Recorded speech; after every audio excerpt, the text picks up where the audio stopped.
Time for divine shot, KJ events. This real talks the brand. You understand how we do, my man. I'm on that Friday night Knicks shit, dripping in Knicks shit. Up in the world, most famous arena with the click. That's the conglomerate. The Knicks real talk, the real prominent. I'm a bit like the Omicron variants, dominant. Paying homage to the cat in the chat. That's where it's at. Cause I'm hearing that. You don't care for hyperbole, you straight facts. We interact with the mob, the gods. Up in the pod, the squad, the side. The entourage, be on the job, my energy. Feeling tripping in tempo. As they cook my game plan, let my brand for loop and pursuit. Going hard like the New York City gritty committee. Cause that the Knicks we ain't always pretty, but we all stay giddy. But we embrace the fan base, hit the link, Anthony Mace. We drink the logo when there's airspace that appear like square space. Staring down on the Chase Bridge, look at that Knicks City drip. There's any Jacksons on the court, looking pretty legit. I stay true to the orange and blue. I thought you knew, so here's a few bars to shine like stars divine to Mount Mars. Knicks real talk. Here we go, let's go. Knicks real talk right here. I'm representing Knicks real talk. right here. Let's get it. Here we go, let's go. We here in the building. Knicks real talk. Let's get it. Here we go, let's go. Yeah, for real. Yes, sir. Knicks real talk. We here. Here we go, in the let's go. building. Knicks real talk. Let's get it. Let's get it. Yeah, for real. Yes, sir. Let's get it.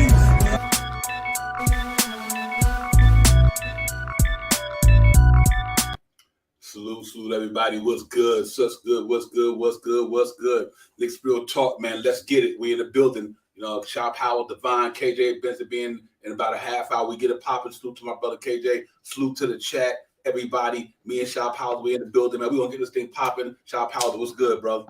Salute to you, Divine. Salute to the chat. Let's get it. Let's get it. Yeah, man, real talk. We're going to break down the Mitchell Robinson rumors out there about free agency. We're going to get into the Jaden Ivey thing tonight. We're going to talk about, real talk, get into my man Jaden Ivey tonight. We're going to talk about RJ Barrett on the Olympic team for Canada. We're going to give flowers to our man real quickly, these guys, man, because they out there supporting the city, supporting the Rangers at the Rangers game. So just want to make sure we give them their flowers tonight, too, for representing the Knicks in the city real well. Real thing, I got to get put Frank Matos' chat up there. Real talk, man. Salute to everybody out there in Ivey, man. That was devastating. So prayers up to them. Prayers up to Buffalo. This mass shooting nonsense, man. We got to get it under control in the world, man. We better than that. We better than that as a nation. We better than that. These guns is ridiculous. You know what I mean? Let's just try to work that thing out, man. And you got to make our people safe, man. This is America. They're supposed to be a beautiful place in the world, so we got to start acting like it, man. Salute to you, Dalby, man. Salute to Buffalo and everybody, man. Our prayers are with y'all, man. Salute. Shop Howard, man. But you know what it is, man. We back with the Knick thing, man. You know, it's gonna be interesting summer. It's already you're starting to hear all the buzz, all the chatter, all the speculation. This, you know, we thought it was what it was gonna be. You know what I mean? They out there, man. You know, talking rumors, the Mitch situation. So, you know, we gotta get into that as well. Possibly you know, trying to go after Jaden Ivey. You know, and I heard something else today, that Portland is really interested in Julius Randle. You know what I mean? So I know we got a lot to talk about, brother, man. So, you know, let's get it, man. But how was your day today, my brother? Everything, Divine, man. I'm here to talk some Knicks stuff, man, and let's see what's going on, man. It's a lot of things out in the air, a lot of things blowing by, a lot of things, you know, slapped against the wall, see what sticks and stuff like that. So I'm just in here with you, and when KJ get in here just to talk about the Knicks, man. I did hear also about that Portland thing with Randall, man. I hope we can make something happen like that. Yeah. That'd be interesting, man. I don't know how much water is treading, but it is water. It's starting to tread water. How real? I don't know where the sources come from. I have no idea. We're not tapped in like that, man. So I don't know where it came from, how it came, but it's out there. So you know, and you know, we'll see, man. And Frank was on that. I gotta give Frank Marshall his flowers. For Frank been putting that out there for about a month now. You know what I mean? About Randall to Portland for them picks and Eric Bledsoe. You know, so Frank staying true to what he knows. So salute to you, Frank. But yeah, man, salute Cash Out. James in the building with us tonight. Salute Cash Out, my brother. What's good, man? But you know what, Shop Howard, it's interesting, man, because let's start off with this Mitchell thing. You know what I mean? You know, it's like I done got to the point now where, you know, I hate to lose him, but at the same time, life goes on. It's a business. You know what I mean? And I will be hurt if Mitch leave. But if he do leave, I understand it. You got to live with it. As a Knicks fan, you go on to the next thing. So it's really he our boy. You know how we roll with Mitch. You know what I mean? Yeah. We Mitch homers. You know what I mean? So you know it's gonna be disappointing to see him if he leave and everything. But at the same time, business is business. You know, there's other teams who you know, if you feel like can get a better deal for himself and he could take care of his family better than what he can with the contract that Nick give him and all the other things involved with that, he got to do what he got to do. You know what I mean? Came to the Knicks in 2019 or 18, excuse me. 36 brick second round pick, man. Been a part of this thing we've seen Mitch for 4 years. So that's why I kind of, the sentimental thing is crazy because he's been here 4 years, and now it's that time for him either to stay or move on. So it's going to be funny when you see the Knicks take the floor and Mitch is not there, though he didn't play a lot during some season because of injury. But, what he did give us, man, was impressive, though. And I hope we can work this thing out. Yeah, like you said, Devon, I'm a homer for Mitch, big time, man, and I'm just hoping that this contract that's possible that they can offer him, that $13.5 or so million could be something that Mitch looks at and might want. There's a couple of teams out there that they're chattering about, the Denver's, the Detroits of the world and the Miamis of the world, but I think there may be a chance that we may really hold on to him, man. I think if they offer him that $13.5 million plus some incentives to get him close to about $17 million, I think we can hold on to Mitch. And in the case that we do lose Mitch, because he is our oldest player on the team right now, he is the oldest New York Knicks player for the last 4. He's been on the team the longest, longer than anybody else. I just hope that he could come to a conclusion that he wants to stay here, and that we can offer him something that makes it feasible for him to want to stay here. So there's some rumors out there about Detroit. That's one of the big things. I think if Detroit goes for a big man, there's a lot of rumors out there about Ayton. I think they may try to go the Ayton way. They're gonna go get a big time center, but Gobert's out there. There's a whole lot. There's a couple of centers out there that we can get. And if we move on from Mitch, if Mitch decides that he's going to get up and go, I don't know if we're going to really be able to sign and trade him unless it's to one of the teams that he wants to go to. The Knicks, the front office got to step up, man. They got to go right after. If Mitch leaves, they got to pull somebody else in here. Big words about Mo Bamba out there, but Mo Bamba's going to be looking for about $13 million himself. I don't think we could get Mo Bamba at $10, $11 million. I think it's going to be closer to $12, $13 million himself. So let's see what happens. Yeah, real talk, man. Just to put out the literature, man. Detroit Pistons. It's interesting. That's an interesting situation with Detroit Pistons and Shaw Powers, and I'll say it for this reason, is because they got what, the second or third pick, something like that. So let's hypothetically say they want a Holmgren or one of Jabari Smith, and one of them fall to them. Do they stick the youth route and say, you know what, I'll bring Jabari Smith or Chad Hope on here? I think they got the third pick. I think KC got the second. I'm sorry, God. If one of them guys fall to them, do you think they say, well, we can draft this young stud coming out of the draft, and we might move on from Mitch Robinson? Other than that, though, I can see him in Detroit, man. I think the Knicks will underestimate what they will be losing with him just due to the fact who Dwayne Casey is as well. Dwayne Casey is a defense-minded coach. He's a real defense-minded guy. And for their organization, get a guy like Mitchell Robinson with Cade Cunningham. Let's say if Jeremy Grant don't go, you still got Isaiah Stewart. You got a nice front line down there. You got them guys down there, and what's my man name? Sadiq Bey. All these guys. I think it's a good look. If we lose Mitch, he go to Detroit, Knicks better watch out on that team. That team gonna be pretty nice, and then they still got money to do a couple of things. So we'll see if we lose Mitch to them, but let's hope not. I hope we be able to retain him, and like I said, I think if we could retain him, and just keep him part of this puzzle, because we need that. We need that with the service that he provides for us. Excuse me, people. The service that he provides for us, we need it. You know what I mean? Because like Noel, you can't keep Noel for 10 million. Don't give Mitch 15. That just absolutely don't make no sense to me. Other than Noel is an expiring contract, so they'll live with that. You know what I mean? But other than that, it's not. I think that I hope they can work it out, like you said, Shaw Powers, because I do think Mitch Rouse can be something. He could be part of a championship team for it. I'll put it that way. I believe down the line, 2, 3, 4, 5 years from now, whatever, 3 years, Mitchell Roberts could be an anchor of almost a championship contender. You know what I mean? So that's why I'm hoping that the Knicks try to work it out with him. Played 72 games this year, had a better season than he had, report in the last couple of years. Played 72 games this year. That was awesome. You know what I mean? And he came in the camp out of shape due to the fact he was out of hiatus on the hot for 9 months because of the injury. He couldn't work out. So it's understandable why he came in out of shape. And we get that. You know what I mean? You ain't played basketball in 9 months and all of a sudden you just start playing again. Obviously, you're going to be you can't, especially the injury that you had don't allow you to work out because that was your foot. So you're never going to be able to get practices and none of that. So, it kind of hampered him in the beginning of the year. But as the time went on, he started getting his stamina back. His cardio started getting better. And he started producing, you know what I mean? And then at the end of the season, he was doing it.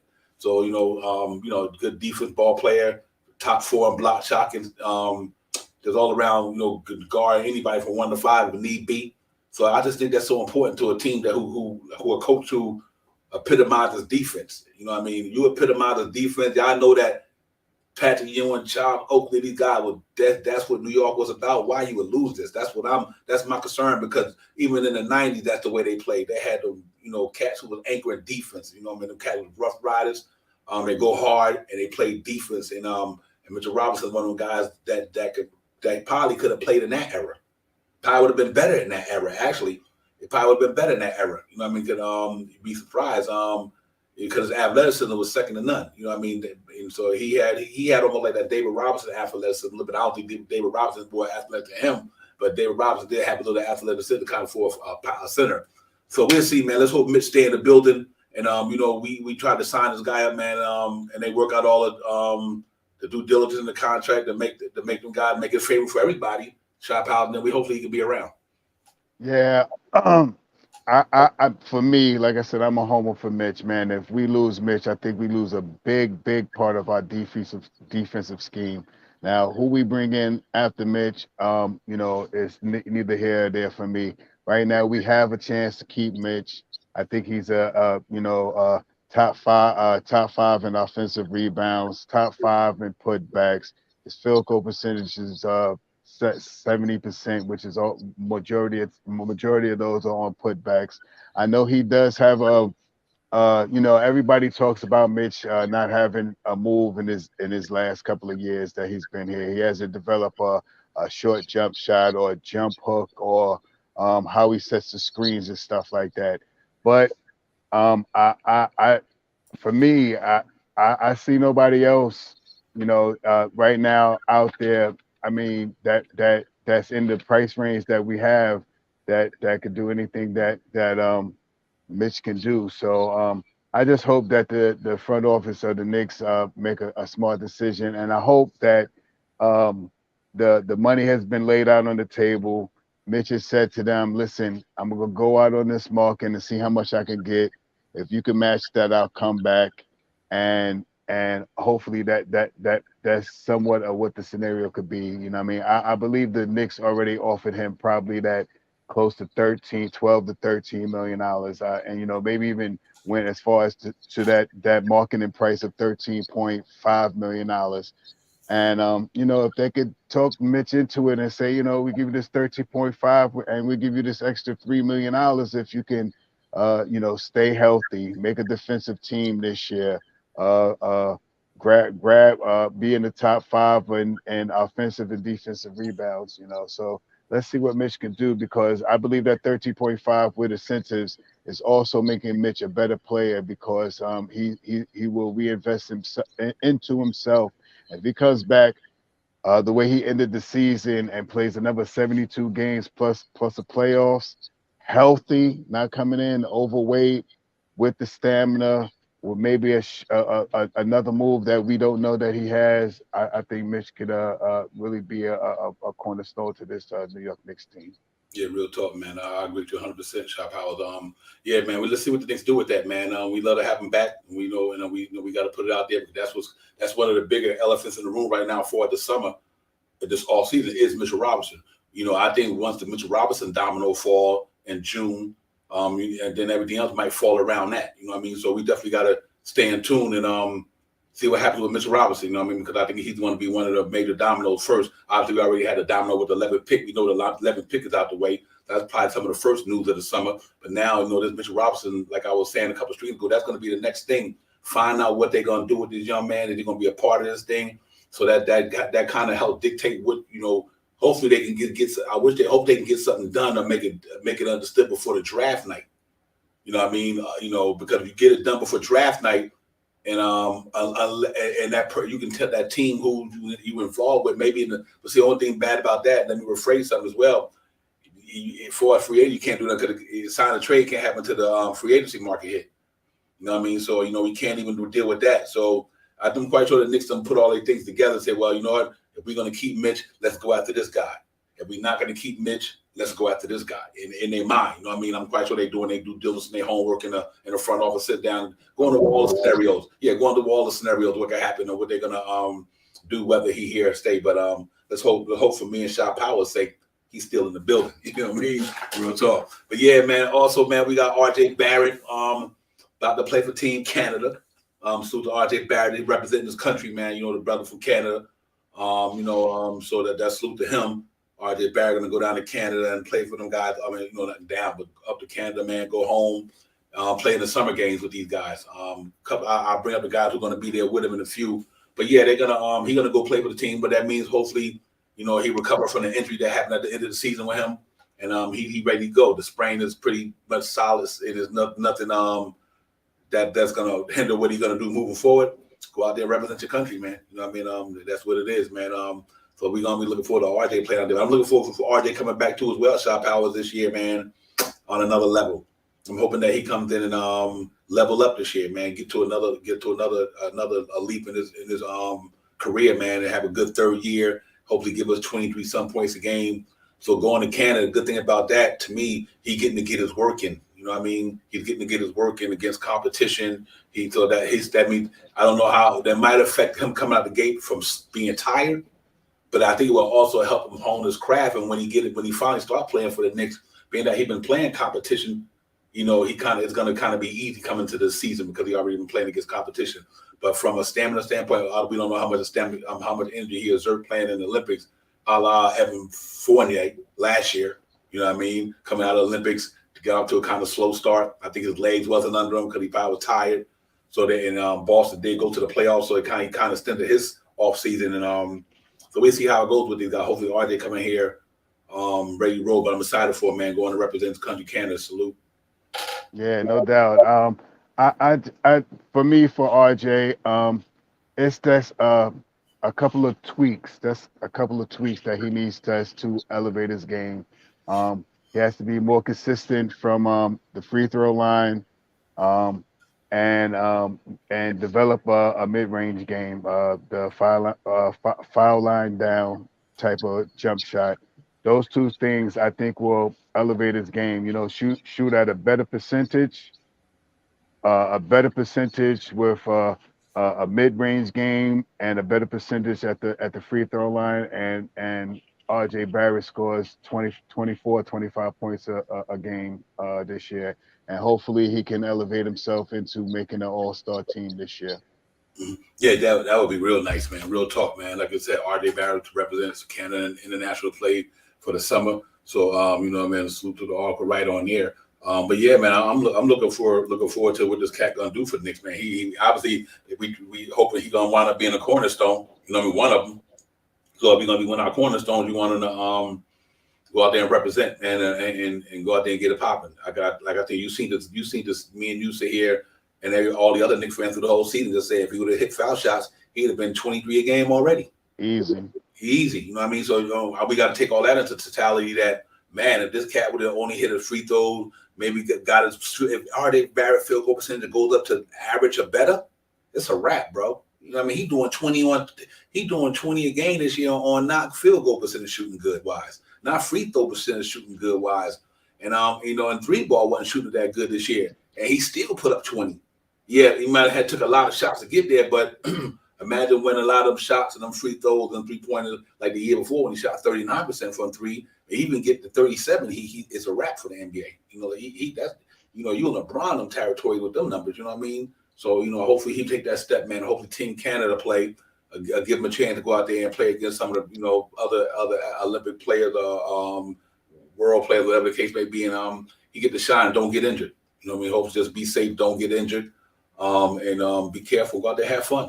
You know what I mean? Have fun, But I'm really looking forward to coming back in 2022 and 2023, and just elevate his game, help get Knicks to another level. Did they put out the lineup for Canada? It Yeah, is players. no. Yeah, I got it for you. It's Ben Mathurin playing. From so far right now, according to at Canada B-Ball, you got Jamal Murray, Shanghai Gildas-Alexander, R.J. Barrett, Dylan Brooks, Kelly Olynyk, Corey Joseph, Dwight Powell, Lou Dort, and Kim Birch. Okay. And still, guess who ain't on that list? Andrew Wiggins. Right. Yeah, you know what I mean? Andrew Wiggins, and like I said, Ben Mathurin. I don't know how that works out with his going into the draft. He probably don't want to even take a chance on getting hurt or nothing. Right, you know? right. I'm about to get me some money, so he probably gonna hold off on that. But yeah, that's a decent lineup there. I mean, decent players. Jamal Murray's the real deal. I know he can't wait till he get back. You know what, SGA, we love to see that guy and that guy together. Dylan Brooks had a good year with the Memphis Grizzlies, and Olynyk is Olynyk, that veteran who could knock it down from outside center, stretch 5 center. Mm-hmm. Corey Joseph been around, good utility player, been around, but he get down though. For my man Dwayne Casey out there in Detroit, he holds it down. Then obviously Dwight Powell from they in the playoffs right now. That's right, yeah. Yeah, the Mavs. He with the Mavs. They're playing right now, playing Golden State. Then you got Lou Dort from Oklahoma City Thunder. So I mean, that now I can see why KJ always bring up the Lou Dort thing, because he see that connection. R.J. Barrett, Lou Dort, SGA. We had a Canada team in New York. You know what I mean? So that would be pretty interesting, man. But them some of the guys that's gonna be there, man. I just think they got the other cats to get there eventually. I'm quite sure. Big Taz, my brother, salute. Hey, what's the score? Big Taz, is they up? That's right. Let's get it, Rangers. You already know, man. It's real. Already. Let's go get it, man. New York Rangers, man. I've been there a long time with them boys, man. Let's go get it, Rangers. Let's see if we can pull it. But hey, they season already successful with that young squad they got. That's why I want the Knicks to do the same thing. They do have a young team. Yeah, they got a young team down there in the Rangers. So the Knicks can kind of match that young energy, which we always talking about, and add a couple of veterans here and there. You might get that same type of example in the playoffs. And that's all you can add for it. If this young team is a veteran to take us to the playoffs, that to me, that's a goal that we already achieved that goal. So I hope that happens, man. Yeah, RJ Barrett, everybody. Like I said, getting back to the topic of the conversation, RJ Barrett going to Canada to play with his country and his boys. Come back in the 2022-23 season for the Knicks. So hopefully, we really have a good one. Really take off to another level. Some 14 to 17 to 20 a game now in his 4th year. You ready to get the bag? I mean, he know this is a bag season, so he know he's gonna show out. No question about it. It's two people. If they on the Knicks this year, when the season start, I think gonna show out because it's a bag year. Is him and Cam Reddish. This money time. So we have money time. That's crunch time. You're able to step it up. You know what I mean? So let's see if RJ Barrett break out this year, and Cam Reddish, we still here, break out this year and get the Knicks organization something to think about. Yeah, I also believe that it's going to be a breakout year for them. But the way you look through the Twitters and the YouTubes and all this stuff, Cam Reddish is in a lot of trade proposals, man. He is really out there as a movable piece right now. So I don't know how it's going to work, but it all depends on the biggest move I believe this year is finding out what they're going to do with Julius Randle. And I believe in Julius Randle. I know he's a 20-10-5 guy, man. And Julius Randle is a great player, man. I'm not gonna put nothing under Julius Randle, but for me, as a Knicks fan, I don't know if Julius Randle is going to be able to fare well with the New York Knicks fans, or even hearing the New York Knicks fans start a chat of that Obi Toppin. I'm not sure. If it gets in his once it gets in his head, it's going to stay in his head for the rest of the year. And is that something that Julius Randle really needs? I'm not saying it's going to break his confidence. We then had plenty of players in the Knicks. We then had Patrick Ewing with the throwing the posters thing down. We then had Melo screamed at and booed on the same thing. But the two guys that I just mentioned, both of those guys that I just mentioned no matter how bad we yelled at him, no matter how bad we screamed at him, I don't know too many Knicks fans that don't love Patrick Ewing. I don't know too many Knicks fans throughout, despite all the stuff that Melo went through, that don't love Melo. You know, they may not like the trade that happened with Melo, but that don't like Melo. I'm not sure. I like Julius Randle. If he stays, if he's here this year, I'm happy. If he's going this year, I'm content. You know what I mean? But I just don't want him to come here and get the heckling from the New York Knicks fan base, man. We can be brutal, man. And we seen last year how brutal we can be. Can he come back and do that another year? And if he's not producing, if he's not playing the defense like he can play, if Obi Toppin's not getting the minutes and the Knicks fans start screaming that Obi Toppin thing, how is that going to affect his game? So, Julius Randle is one of the big things that we will know by the draft.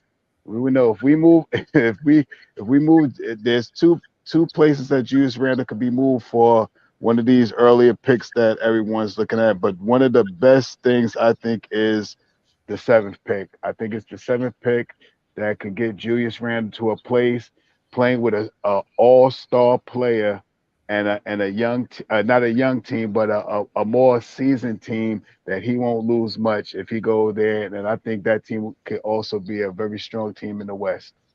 Yeah, I think I agree with you 100%. Just to second everything you said about Julius Randle. Yeah, it's never about his game. It's just the timing. Because Right. I think for me is you hit the nail on the head with every point, and I'll add on to that. I just want to see, because if you think about it, if the Knicks going to contend with Julius Randle in the next 2-3 years, are you going to be able to bring in the caliber players that's going to say you could get the Knicks to the Eastern Conference Finals or the Finals with Julius Randle? If you can do that with him, then you keep him. But if you think the Knicks is not going to be in that contention mode for the next 2 years, then I say move him. Right. You know what I mean? Then move him. Let the young guys. They're going young, exactly. Yeah. Because if you think this year if we lose Mitchell Robinson, we could bring in another player or two that's going to help the Knicks get to that level. If you're not going to do that for the sake of Julius Randle being able to go play with Damian Lillard in Portland, you know what I mean, or it's Anthony Simons, Nurkic, and all that, and they're in the position to add a couple of more players. That's a pretty good team, like you said. That's a pretty decent team down there. That's real talk. They'd be in there. They'd be definitely with Damian Lillard, obviously. You know what I mean. So I think Julius Randle take the pressure off him. Not have to try to beat a man when he already got the man there. You know what I mean. That's a good move for the Knicks organization and Portland. You know what I mean? Because you got somebody who Julius Randle can feed off of. Like, he knows Damian Lillard, that dude. So when they start putting all the attention on Damian Lillard, that's when I get it popping. That number 2, he could be a solid number 2 over there. Yeah, he can, man. So that one there, I definitely could see that, man. No question about it. And we get the 7th pick. You got the 7th and 11th. Damn. I'm going to hit you with something that's crazy to me if that happened. And I think you might could get it done, depending on, let's hypothetically, we're going to get into this guy later on in the segment. You know what I mean? And I want KJ to chime in on that way, chime in when he get in here, because he's big on this dude. But let's say you did 11th and the 7th and whatever, move up to the 4th to get Jaden Ivey. You understand? Now you done got rid of Julius Randle. I don't want to say got rid of him. He moved him. You moved him, not got rid of him. It ain't about getting rid of him. You moved him. You acquired some younger talent, some picks to help the team youth moving even further. You got the 11th pick, and you could put both of them picks together and jump up a notch. All depends what else the other team want within that deal. If it's nothing catastrophic, but 11th and the 7th to move up to 4 or 5, and you might have, even if you throw in a pick for a pick next year, or give them your second this year. So it's a lot of ways where that scenario could work. Then you can go out there and get one of them guys that I think that'll help the team move forward, and probably can come in and play a role this year. Because I think that's a good move for Nick. You relinquish the contract of Julius Randle. You probably had to take back Eric Bledsoe or somebody like Fred Mark said.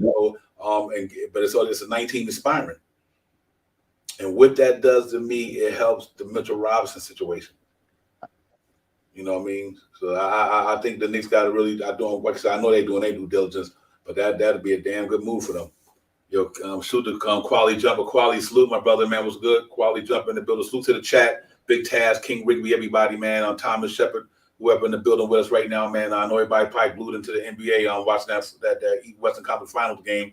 Knicks will talk. Let's get it. We in the building, man. You know how we do. But I'm really looking forward to it, man. I'm looking forward to this all this stuff when the smoke clears and the dust settles. We're gonna see what team we got going in the training camp, shop Howard. So we got another couple of months to really, like I said, hit with the NBA draft, do some trades. You know, we cap strapped right now for this year anyway. Unless something happen, we free up some cap space. But but right now the trade route and the draft is where it's at right now.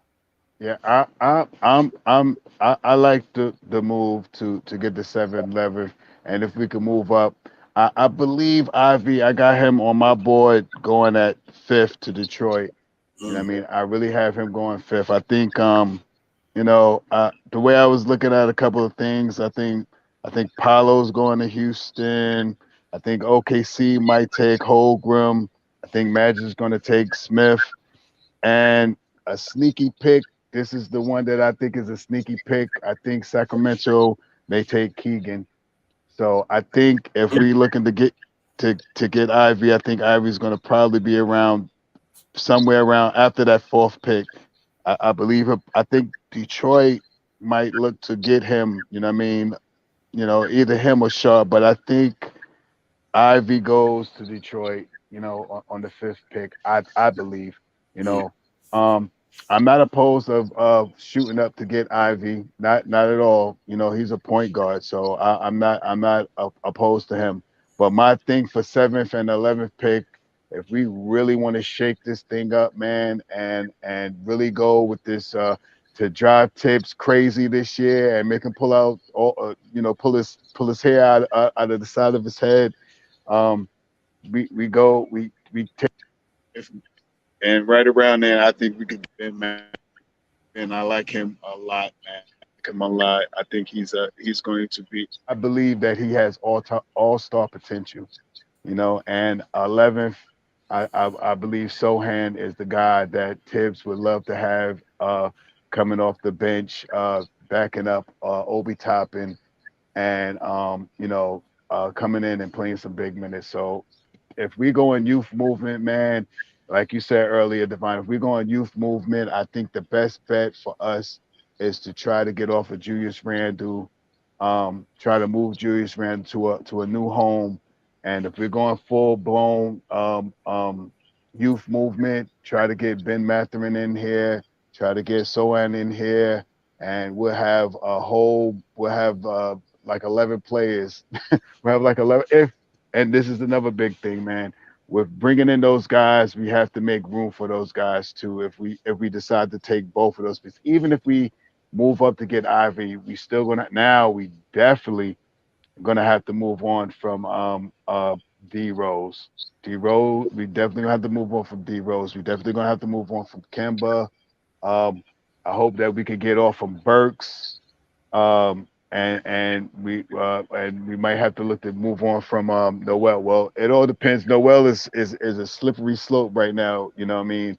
So we have to really take heed of Noel. No one wants to hear this, but if we move on from Mitch and we can't get Mobamba because he resigns, well, if he resigns with what you call it, if they keep Mobamba, I don't think we have enough money to get $8 and $36 million. I don't think we got no money to get him. We got a $10 million uh, uh,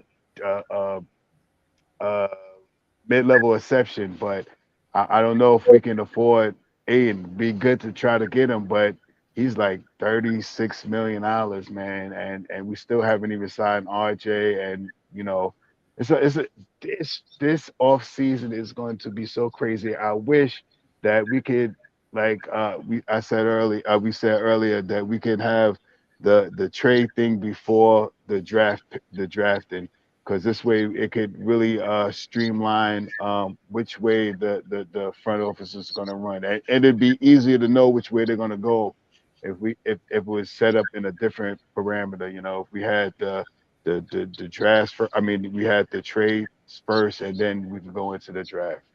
Yeah, exactly. I think they got NBA got to look at that data on that line. What Oh makes man. better sense for the NBA to do the draft?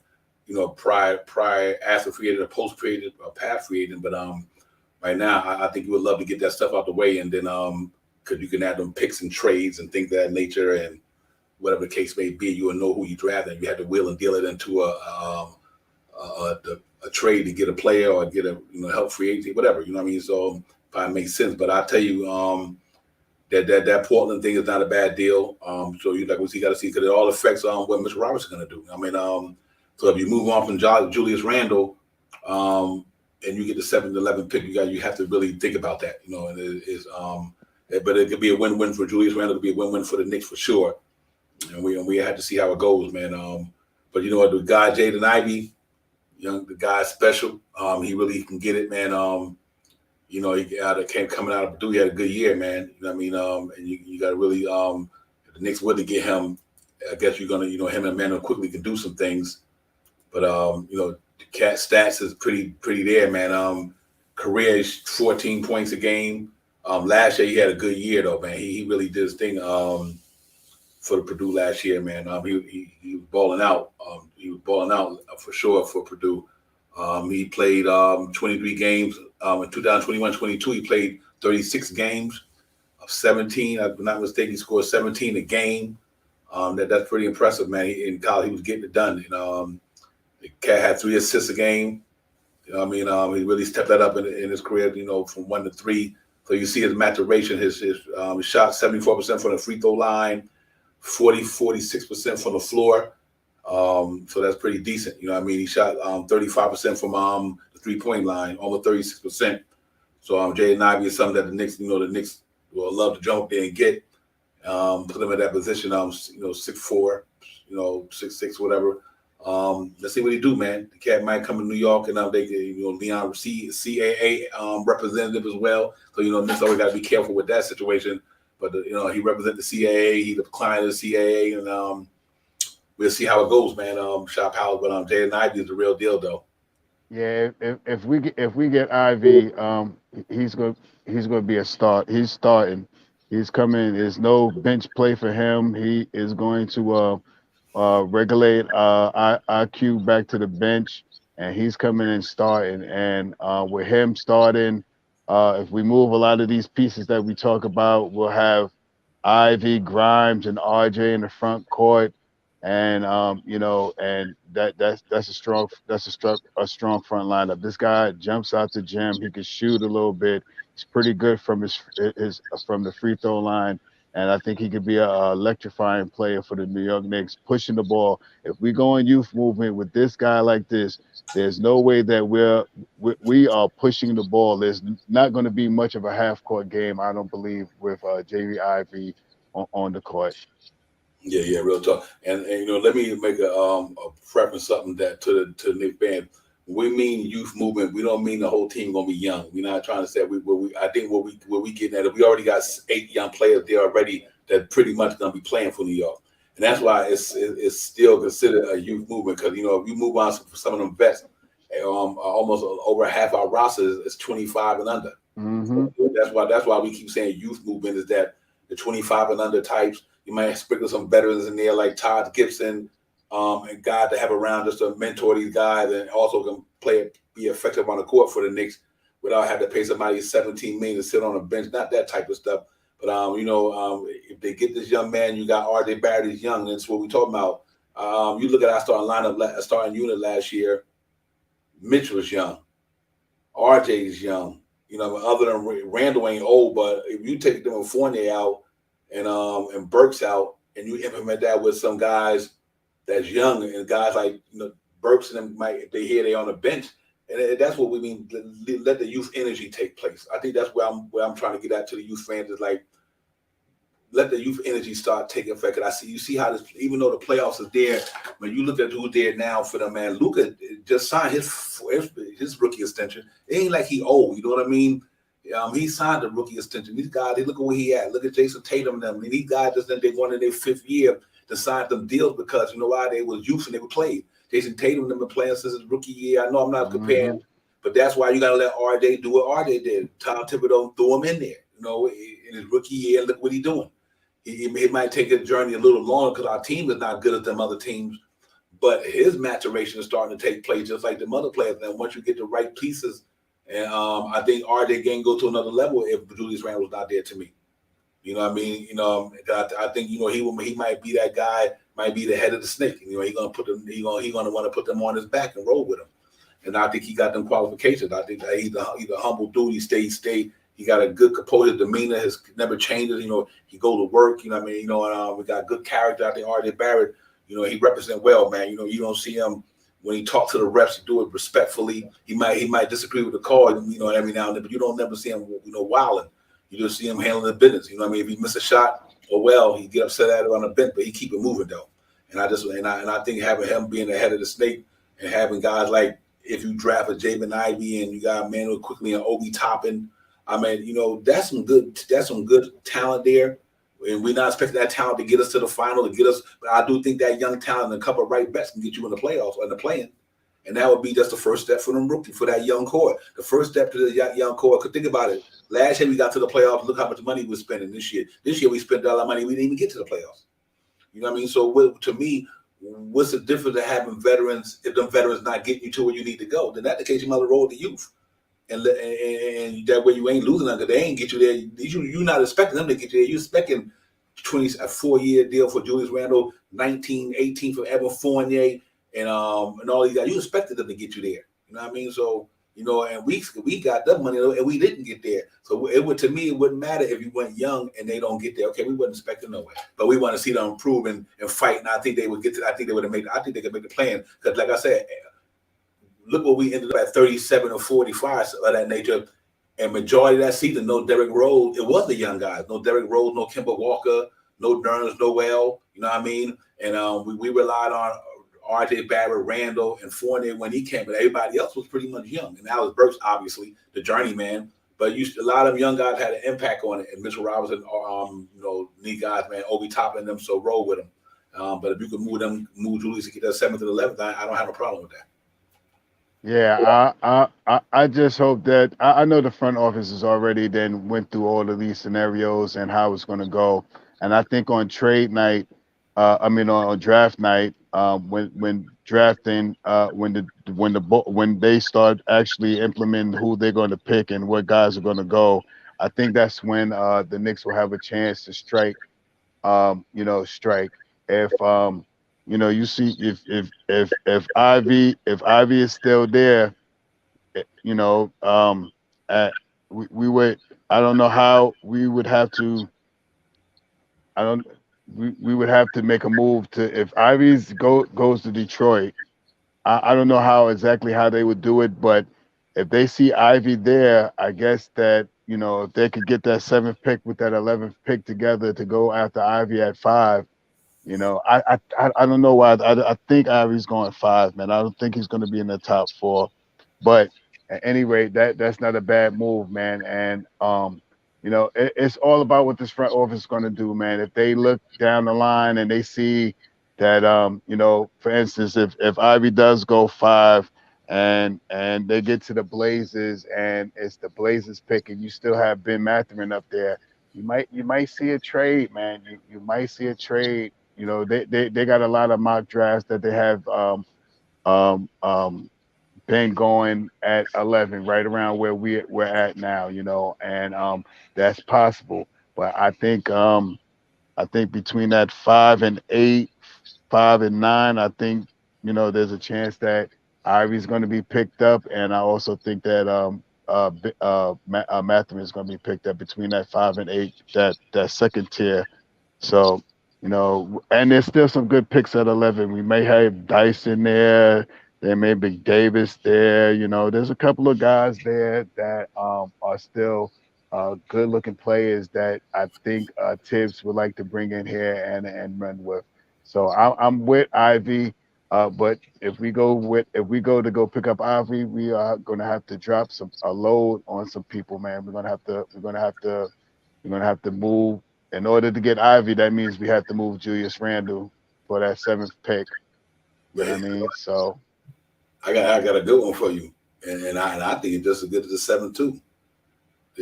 You send Julius Randle and the 11th to Sacramento for the 4th. Sacramento said because they definitely don't need him with Fox and Davion Mitchell. You know what I mean? They got Davion Mitchell and Davion Mitchell and Fox in the backcourt. So Ivey not like he gonna go there and start. Right. And they looking to get to that, and I think Julius Randle, Sabonis, and De'Aaron Fox is a nice little core. Three, at least your front three playing in Sacramento. You got Julius Randle playing with Sabonis and De'Aaron Fox.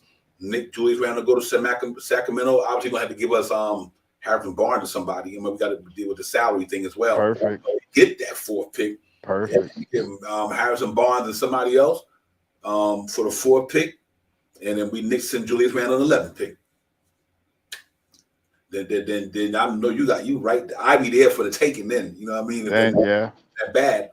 Like I said, the elephant in the room is definitely going to be with this franchise going to go the way this Julius Randle thing resolve each other. You know what exactly. I mean? Once they resolve that thing with Julius Randle, you really know. We got our partner crime with us, man. KJ Events in the building. Salute, KJ. What's up, bro? Nick Real Talk family, salute to all. Salute. Yeah, what's good? Good, man. We were talking about your boy Jaden Ivey. Came in right in time, and I'm glad I got the segment right to where you can get in. We got your boy talking about your boy. Knicks was interested in, and we hear rumors that they were interested in Ivey. So, we were, breaking all that down, getting to all that, and it looks like that's something that they would get out here, man. You know what I mean? What do you think about that, man? I know you're high on him. Man, I think that's another guard that we could use right now, a young guard. Again, it's competition. Is Jordan Ivey better than the McBride? Deuce McBride quickly. We see how it is, but I think he's a game-changing guard. If he's one of those guys in the top 4 that we need, I would love to get him if we can.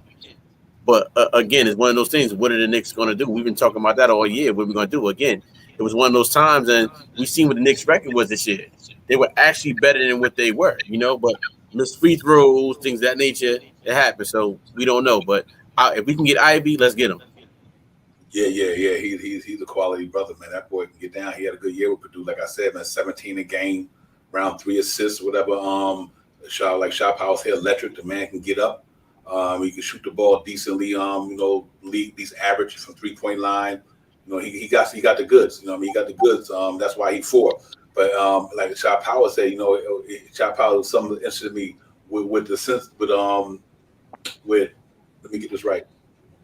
With Detroit having Cade Cunningham, do you see Ivey going there, or you think they would prefer to go big man, knowing that they got Cade there, and you don't know the future of Jeremy Grant because it seems like they're interested in Mitchell Robinson. So, that's I don't know where Detroit stand with Ivey. That's a really good one right there. I believe Ivey may go to Detroit. I mean, I'm going to give you my top 5, man. I'll say it again. I believe, and this is just the way I kind of put it together. I think Smith is going to go to the Magic. I think Holmgren is going to go to OKC. I think Houston is going to pick Paolo. I think Sacramento is going to pick Keegan, and I think Detroit is going to get Ivey. Pacers to get Sharp. I didn't put the 7th pick for the Blazers because I want that to be the trade for Julius Randle. I think AJ Griffin is going to New Orleans. I think San Antonio is going to look at Dyson. I think Washington is going to be Johnny Davis. And I think if with that scenario, and I hate to say it like this, but I worked that scenario because I like Ben. So I think Ben drops to that 11th spot for us to pick him. And, after that OKC, I think they're going to get Dang. I think Charlotte's going to take that guy, Mark Williams, and on and on from there. Yeah, that'd be interesting. Keegan Murray and Cade Cunningham backcourt for Detroit. I'm just saying, man. I can see it. I mean, that's like Colin Sexton and Darius Garland was playing together. But definitely, and that Keegan Murray, I think he's gonna be the sleep out of all them dudes, man. I think so, man. I think he's gonna be in the top 4, man. You're gonna be real deal, okay? So like we were talking about the Sacramento thing, where Sacramento willing to trade that fourth. It seems like if I was them and they look at getting a more established player, I would call the Knicks, say Julius Randle in 11th for the 4. Book it. Then Ivey's right there in the pocket. You know what I mean? Yeah. That will be interesting to see how the Knicks, if that was the case may be, it's either that or Portland. You know what I mean? For Julius Randle to get up that high, he's the best chance of us getting up that high is really Julius Randle going to Portland or Sacramento to be able to get Ivey for sure. Yeah, again, it's one of those things. Like how high does the Knicks have him on the draft board? Is he that top tier guy? And to me, he is a top tier guy. And if it's a guy you can go get, and you already got a McBride and it quickly, go get that guy to replace him if need be. Because again, if I'm Detroit, I'm taking the best available. Right. And if Ivey's there, I'm taking him, regardless if I got Cade Cunningham and that young squad in Detroit. Because at the end of the day, it's almost like a Memphis or OKC. They got so many young pieces. It's like, man, we in a couple years, if it don't work out, we can trade one of these pieces right now. The Knicks could use one of these young guys right now. So that's why I'm for the OKC thing. Because again, I wasn't even thinking about this, but can you guys imagine a Lou Dort and who's the other guy? And Shay with RJ, Team Canada right there. Fact. Like they there too. They could be forming that big 3 right there in that right now. Yeah. You break it up a little bit, KJ. But yeah, man, that makes sense. You just froze up a little bit. But yeah, I'm interested. It's interesting to see. I think they got a chance to do something if they're gonna do it. Like I said, the first domino was Mitchell Robinson, which we talked about at the beginning of the show. He's the first domino of the all season. Everything's gonna dictate around Mitchell Robinson. What they're gonna do with Mitchell Robinson, the first domino that got to fall, other than we already know we drafted 11th. So that was the first domino. The second domino got to be Mitchell Robinson. What are the Knicks gonna do with Mitchell Robinson? Are they gonna keep him or are they gonna let him move on? And then once you get that domino out the way, then we can say, okay, what's the deal with Julius Randle? I think them the 3 biggest stories out there, because them 3 stories could dictate a lot of things for the Knicks. You know what I mean? Really can. You know what I mean? I think Mitchell Robinson, find out what you're going to do with him. Julius Randle, I don't know how to get this damn thing out of here. I got to block this dude, man. I don't know what the hell. Excuse me, KJ. Yeah, man, this is some crazy. Hey, you know what it is? Hey, Devon and Shy. Like I've been thinking about for the past couple of days. With this, now it's almost time for this draft, right? And it's the closer and closer we get to this draft, we start seeing all these different trade scenarios, right? Facts. But again, what is one of those things where we gotta keep it hold, we gotta hold it and keep what we got and just draft the players. Mm-hmm. Because again, do we want to be one of the franchises where every year we get in the draft? Look at OKC, look at Detroit. They got the cheat code to the draft. I mean, they get these players every year. But does the team get better? And the answer is no. But they got a license. The team might be better in the next 5-10 years from now. But right now, we want to rebuild. We want to mold it up. So again, it's what direction do the Knicks want to go? And I'm strongly starting to believe that they will make some type of deal happen because they have no money and it's something out there. But again, I wouldn't mind going with the young crew. Yeah. I think I'm pretty much what you want to say on that level, man. On that note, because if, like I told Sha a few minutes ago, the team we have better than we didn't get to the playoffs. Yeah. So we, what difference does it make we get a young kid and don't get to the playoffs? We still didn't get to the playoffs. I'd rather take a chance on going with. How do I stop this? Oh my God! I know what to do. Yeah, no, I agree with you. I mean, hey, Sha, you for the same thing? I mean, I know we talked about this before with the young squad. I want to go. I mean, I don't want to say fully young, but I definitely would like to see, all our young guys and get off some of these older guys' contracts. If we could get off, I mean, I like the move for Portland. I think Portland could really use Julius Randle. They talk about Jeremy Grant, but I believe Julius Randle is a better player and a better fit for Portland. I think he's that 20, 10, and 5 type of guy and play, and he would be a definite number two, and you would see you could actually see how Julius Randle can elevate his game with a real all-star type of player. You know what I mean? I think that's the if we could get to that seventh pick, you know what I mean? I don't know if we got a chance to get Ivy. I think he's gonna I would love to get Ivy here, but in order to get Ivy here, we have to move on from Julius Randle. That we have to get that seventh pick. So in order to get Ivy, we have to get that seventh pick and take us that seventh and 11th pick to trade up to get Ivy, you know. And if he goes, yeah, it's a way that we could get him, or we can go solidify some more young guys and get Ben at 7 and Soham at around 11, you know, and really go supersonic young. And I don't mean to say young in that essence, but we would move on from D Rose. We would probably move on from Fournier. It's an option. We could either keep D Rose or Burks. One of those two guys we keep, but uh, Kimba is gone. Either Fournier's gone. We're moving on from Noel. He'll be gone. You know what I mean? And it'll be some things that to have a young team of if we go fully young, man, I wouldn't be mad to go fully young, especially to build the team together for the next 2 years. 2 years is the hiatus that I see, because that's the next time that we will have to sign like the OBs, the OBs, the IQs, around that time, and let's see what happens, man. 2 years, if we could go young, we could build this team almost similar to how everyone says Morant and his team over there, and run hard with the young guys. Yeah, real talk. I think that's what we got to do, man. I'm 100% with you on that one. So let's see, man. But the Portland and Sacramento thing is really interesting. I think that could really be something that could be possible. I can see that being very possible, knowing that these teams look like they in win now mode, and Julius Randle is a win now player. You know what I mean? He could play behind Damian Lillard. Don't have to be the guy. Could be this second, the 1B. Take the pressure off of him. Let he know that Damian Lillard guy gonna be the man down there. He can go in there and help Damian Lillard out.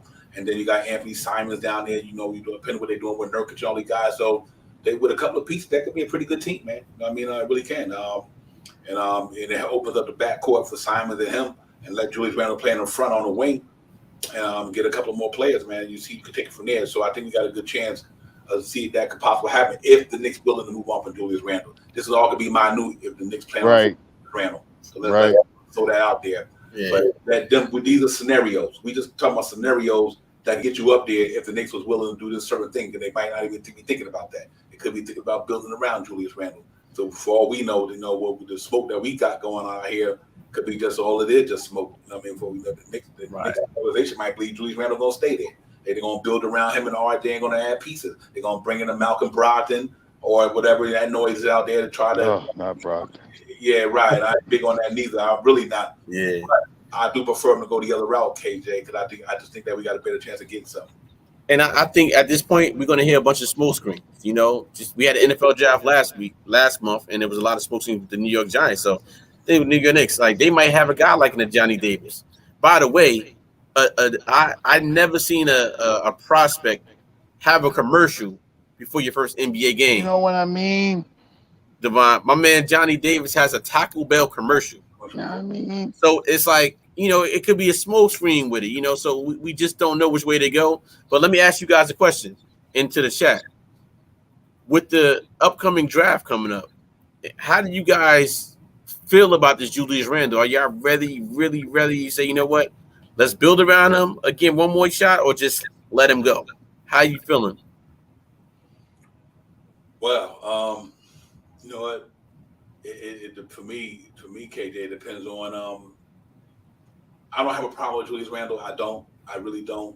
I just think that because of the situation, they just move it, man. You know, you can. There's other players in the NBA. Julius Randle. The Knicks is not Julius Randle. There's no pun intended.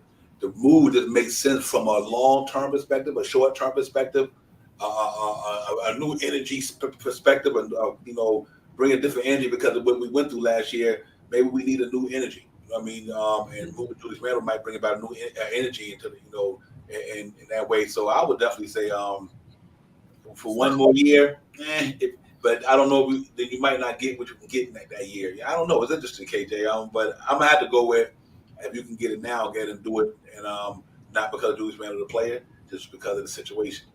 It has a lot for me to do with Obi Toppin. Then maybe that's why I'm really so keen to move. Right. For me, it's really about Obi Toppin. That's really what it is about for me, and the numbers and the money. And I think if you keep Julius Randle right now, and or the Knicks is the Knicks going to get to the Eastern Conference Final, whatever they bring in this year, is Julius Randle, R.J. Barrett, and the Knicks going to get to the Eastern Conference Finals before in the next 1 or 2 years. Then that way you stuck with that contract. If you're not going to do that, move them. If you think you can get there by bringing some other people this year, next year, then okay, keep them. But I think I prefer just to go the other route. How about you, Sha? I'm three ways about it. I think if we're gonna go, if we're just gonna quote unquote blow it up and go quote unquote young, I think it's time to and we can move Julius Randle to get that 7th pick. I think it's time for him to. I think it's time for him us to try to move him. 2, I think right now. Obi Toppin is one of my main focuses. If I believe if Randle stays here, RJ is going to get snub minutes this year. And 3, I just don't want Julius Randle here to get hit by the New York Knicks fans and get ridiculed like he did this year. And break his momentum. And right. Once I believe he does a turnover, he makes a bad move. He doesn't hit 2 threes in a row or something like that, and the chants start going out. Obi Toppin. Right. Once he gets that in his head, I think it's gonna. I don't know if it's going to. I'm assuming just because of what I seen last year, but if that happens, I think it's going to really put him in a way with the team that I don't want him to be with, man. I don't want him to hear all year next year the New York fans really getting into him, man. I do not want him to be. He is a good player, man. He is a great player, man. I don't want him to get the brunt of the New York Knicks fans against him, because if that happens, he is not going to have a good career in the New York Knicks franchise. Right. Yeah, absolutely. So I'm thinking the GMs and the front office, they have to have all these questions. But if I'm in that front office and you put me in a room with Leon Rose and World Wide West and Tibbs, Julius is here and Julius Randle. If I'm in the room with him, all 4 of us in the room with Julius Randle, as Julius, we hear the noise out here. What is it? You bring your kids to the game, you bring your wife to the game, the noise, is it going to get to you? This is the way we want to play.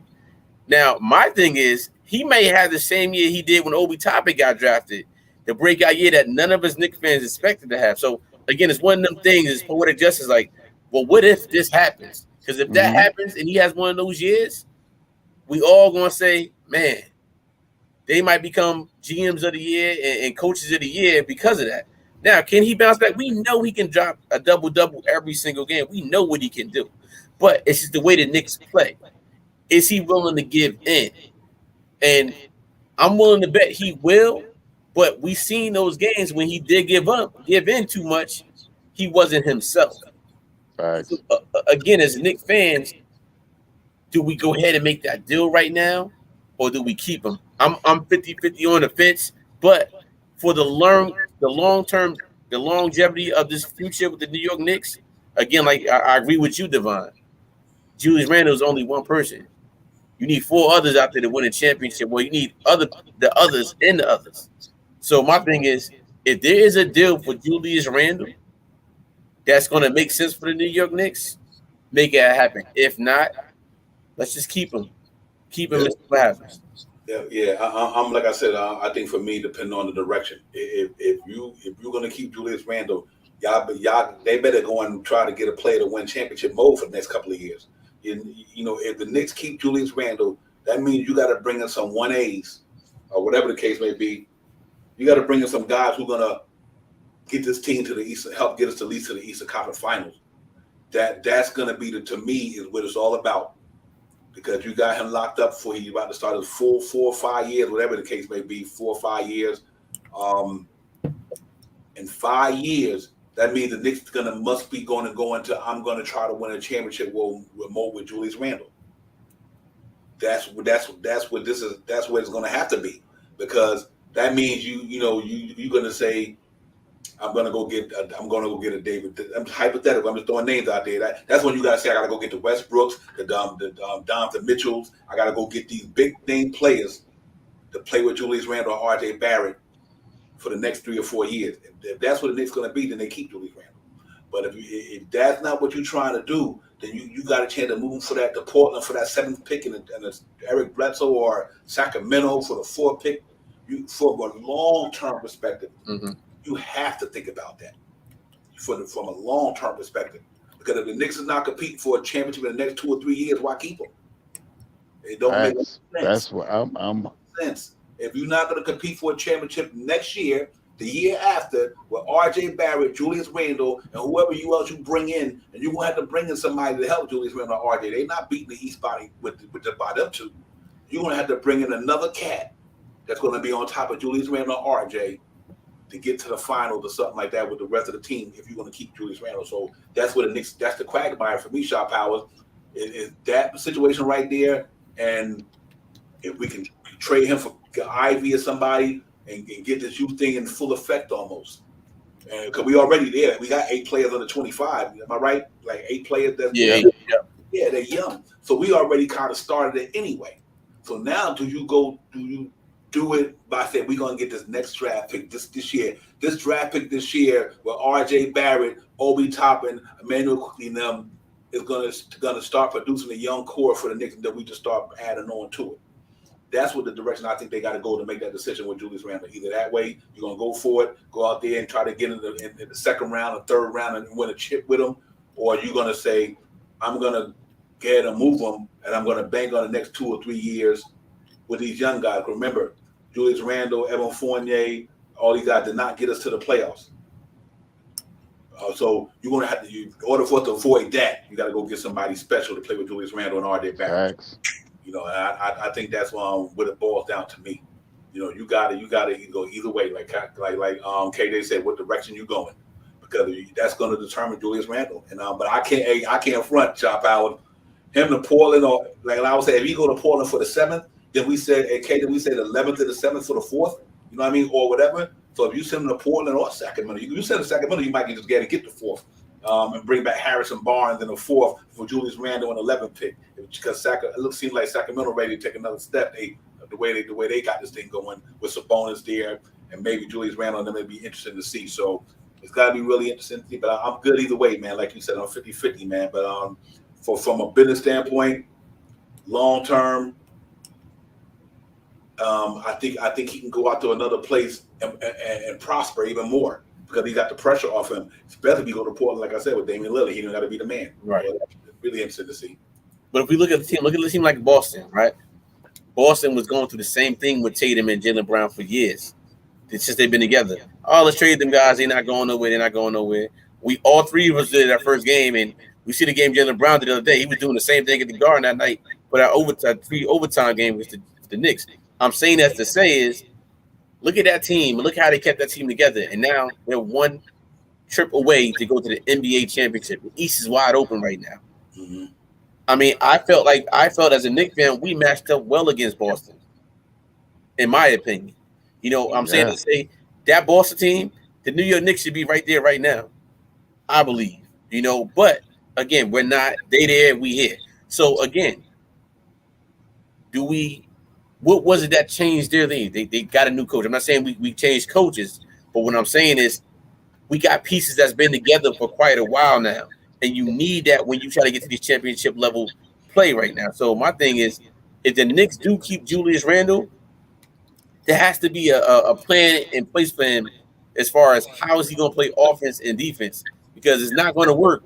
It's no longer going to work with him holding that ball anymore or bringing that ball up all the time. It's not going to work no more because you got too many hungry people.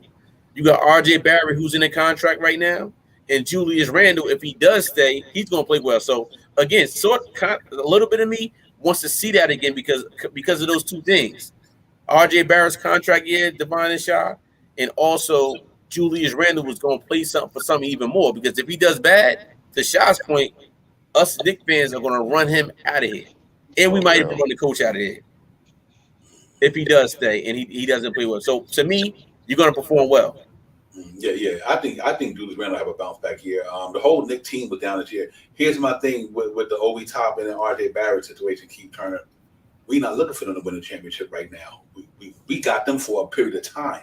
You know what I mean? I'm not looking for RJ Barrett and Obi Toppin to win the championship. What I'm looking for RJ Barrett and Obi Toppin to do is grow for the next 2 or 3 years. Then you at that threshold of 2 or 3 years from now, Obi Toppin and RJ Barrett with some pieces brought in with them could set a good precedent to get there. Because you think about it, 2 or 3 years from now, you know, RJ being took a step, Obi hopefully get into the group that he in now. Then you go bring in a Cat being like you think about it, guys like Cat to be free agents. That's what I'm saying. 2 years free agent. It's a lot of guys. By the time Obi Toppin and RJ get 2 or 3 years from now, you give RJ his extension right now. You lock Obi Toppin up maybe for 3 years. Think about 2 or 3 years from now. 3 years from now, somebody out there gonna blend with them guys. That's gonna give us what Julius Randle can give us, but we also got freed up of that money. We might have to go too crazy. build our stock. Yeah, you build a stock. I mean, like I said, I'm not talking about talent wise the way they did it. Steph Curry, Draymond Green, drafted.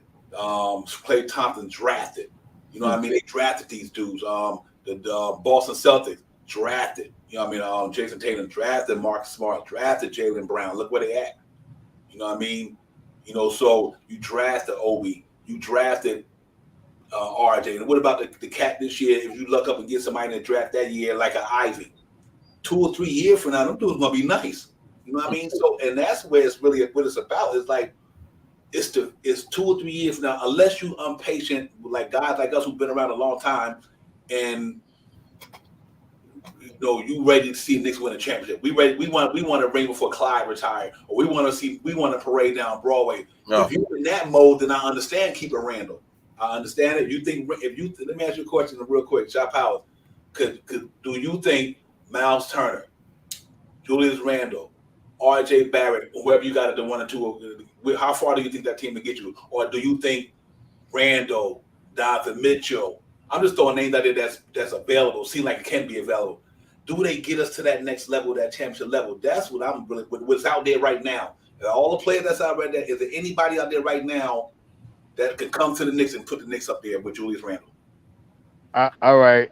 This is my one of and if Randle is here, there is still going to be a lot of shakeup. I believe if Mitchell Robinson doesn't stay, I think somehow, some way, we're going to have to look to try to go get Mo Bamba. And if Julius Randle is here and we get Mo Bamba, I wouldn't be surprised if the next thing after that is we shoot to try to go get Donovan Mitchell. But in order to get Donovan Mitchell, we are going to lose a lot of our youth right now. We're going to lose Obi Toppin. We are going to lose IQ. We may lose RJ. You know, these are the things that can transpire. If we're looking to play in Julius Randle per se window, the players that we have now, the younger players, the IQs, the Obi Toppins, the Grimes, the Reddishes, these guys are going to be up on the chopping block. You know what I mean? I believe if we're going to try to win now in these next couple of years with Julius Randle, Turner or Turner's another risky player, man. I he's a risky player, but let's just say Turner because this is Julius Randle's boy. If we get Turner here with Julius Randle, and then we go get Donovan Mitchell. You know, we just have to fill out the roster from there. You know, me personally, I think if we try to go get Donovan, we may have to give up either 3 or 4 of our young core that we're talking about, or RJ and two of the young core. You know, I think if we keep I'm not saying that I don't want Randall here, but if we keep Randall, the some of these players that we talk about now about this quote unquote youth movement, we will not see them like we didn't see them last year. And that means that if we keep Randall, is Burke still going to be here? Is Evan Fournier still going to be here? Is D Rose still going to be here? You know, that's going to make we talk about this youth movement and moving forward in 2 years and stuff like that. But I believe if we keep Julius Randle this year, the whole team is going to stay the same. And now the players that we screaming about, the Grimes and the IQs, are not going to get the playing time. The Obi Toppins are not going to get the playing time, and we're going to be in the same scenario that we were in this year. You know, we may make the play-in, you know, with the team because with everybody healthy, the team is a good team. But in that same token, if we keep Randall, the team is going to stay pretty much the same as it was last year. Yeah, yes, KJ. Could it be? Hey, I'm here to tell you, Knicks fan and Knicks Real Talk. If we bring a guy like Donovan Mitchell here, it will set the city and the world on fire. It sure would. We have not seen that in such a long. I have not seen that in a long time in New York Knicks, let alone a point guard, but a superstar to finally throw in a towel and come to New York City. To me, no matter who you got on this team, a guy like Donovan Mitchell would change the landscape of the team. Even though we're getting some of our young pieces to go, I understand that. But if we could bring that, we might not ever again. We have not seen this over the last 22, 25 years.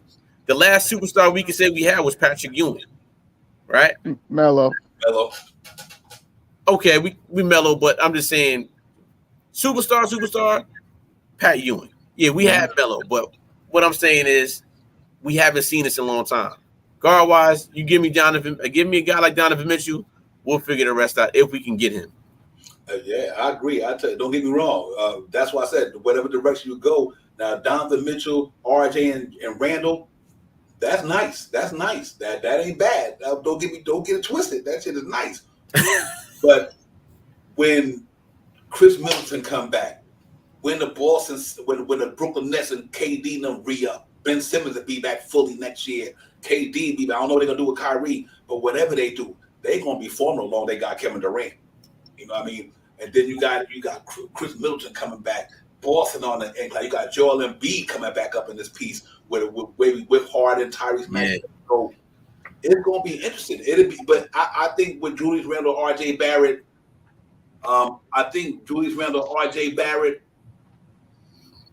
and Donovan Mitchell, that's definitely playoff caliber right there. I think that's second round action almost to me if you put the right pieces around it.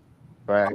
So yeah, I don't got a problem. I don't have a problem with that. So we just got to feed. That's what the Knicks gonna do. If they're gonna say, you know what, we're gonna put something around Julius Randle, we're gonna get it popping. Or if you ain't gonna put nothing down around Julius Randle, then go the other way. But if you think you're gonna keep him in the fold, go out there and try to get Donovan Mitchell. You got Evan Fournier and all the boys' money out there, Spirans or whatever. You do what you got to do to bring him here. New York City, not city, but New Yorker. Westchester County, all that good stuff. I mean, I love to see that because I would love to see the Knicks in the playoffs. Don't just got to get it twisted. I want our boys up in there, man. But I also want to do it wisely. But KJ, you hit the nail right on the head. We haven't had a guard, let's say point guard or not. Because I think Conley played a point guard for Utah now. I don't know maybe he can't play it, but as of the way that team is constructed, Donovan Mitchell does not play point guard over there. He plays the shooting guard, and Conley is the point guard out there. But either way it go, to have him in New York, a guard of that caliber. Hey, Devon and Shaw, would you rather Julius Randle bringing the ball up or Donovan Mitchell? Oh, no question. Here we go. You know what I mean? No question, yeah. But yeah, man, you know what? So listen, it's gonna be interesting. Now, that's why even with the topic of the show today, we know, like I said, Mitch gonna be in the fold. What they're gonna do now, you could keep Mitchell Robinson and have Donovan Mitchell, R.J. Barrett, Julius Randle. You keep and bringing another dude. Now we on to something. Now, if you could keep Mitchell Robinson at the 5, Randle, R.J., Donovan Mitchell, you bring that other dude in here that could get it. Now you're saying something. You know what I mean? Now you're saying something. So depending on who that dude may be, but I tell you, you got 3 guys right there that can get you 20, all 3 of them. RJ can get you 20. Randall can get you 20 on a night. RJ will be there consistently by this year. Hopefully his shooting percentage gets better. He's working out this year. He's an Olympic team. He's getting this thing going. Maybe RJ Kamara come in more consistent next year. Maybe he shoots 70, 75, 76% from the free throw line.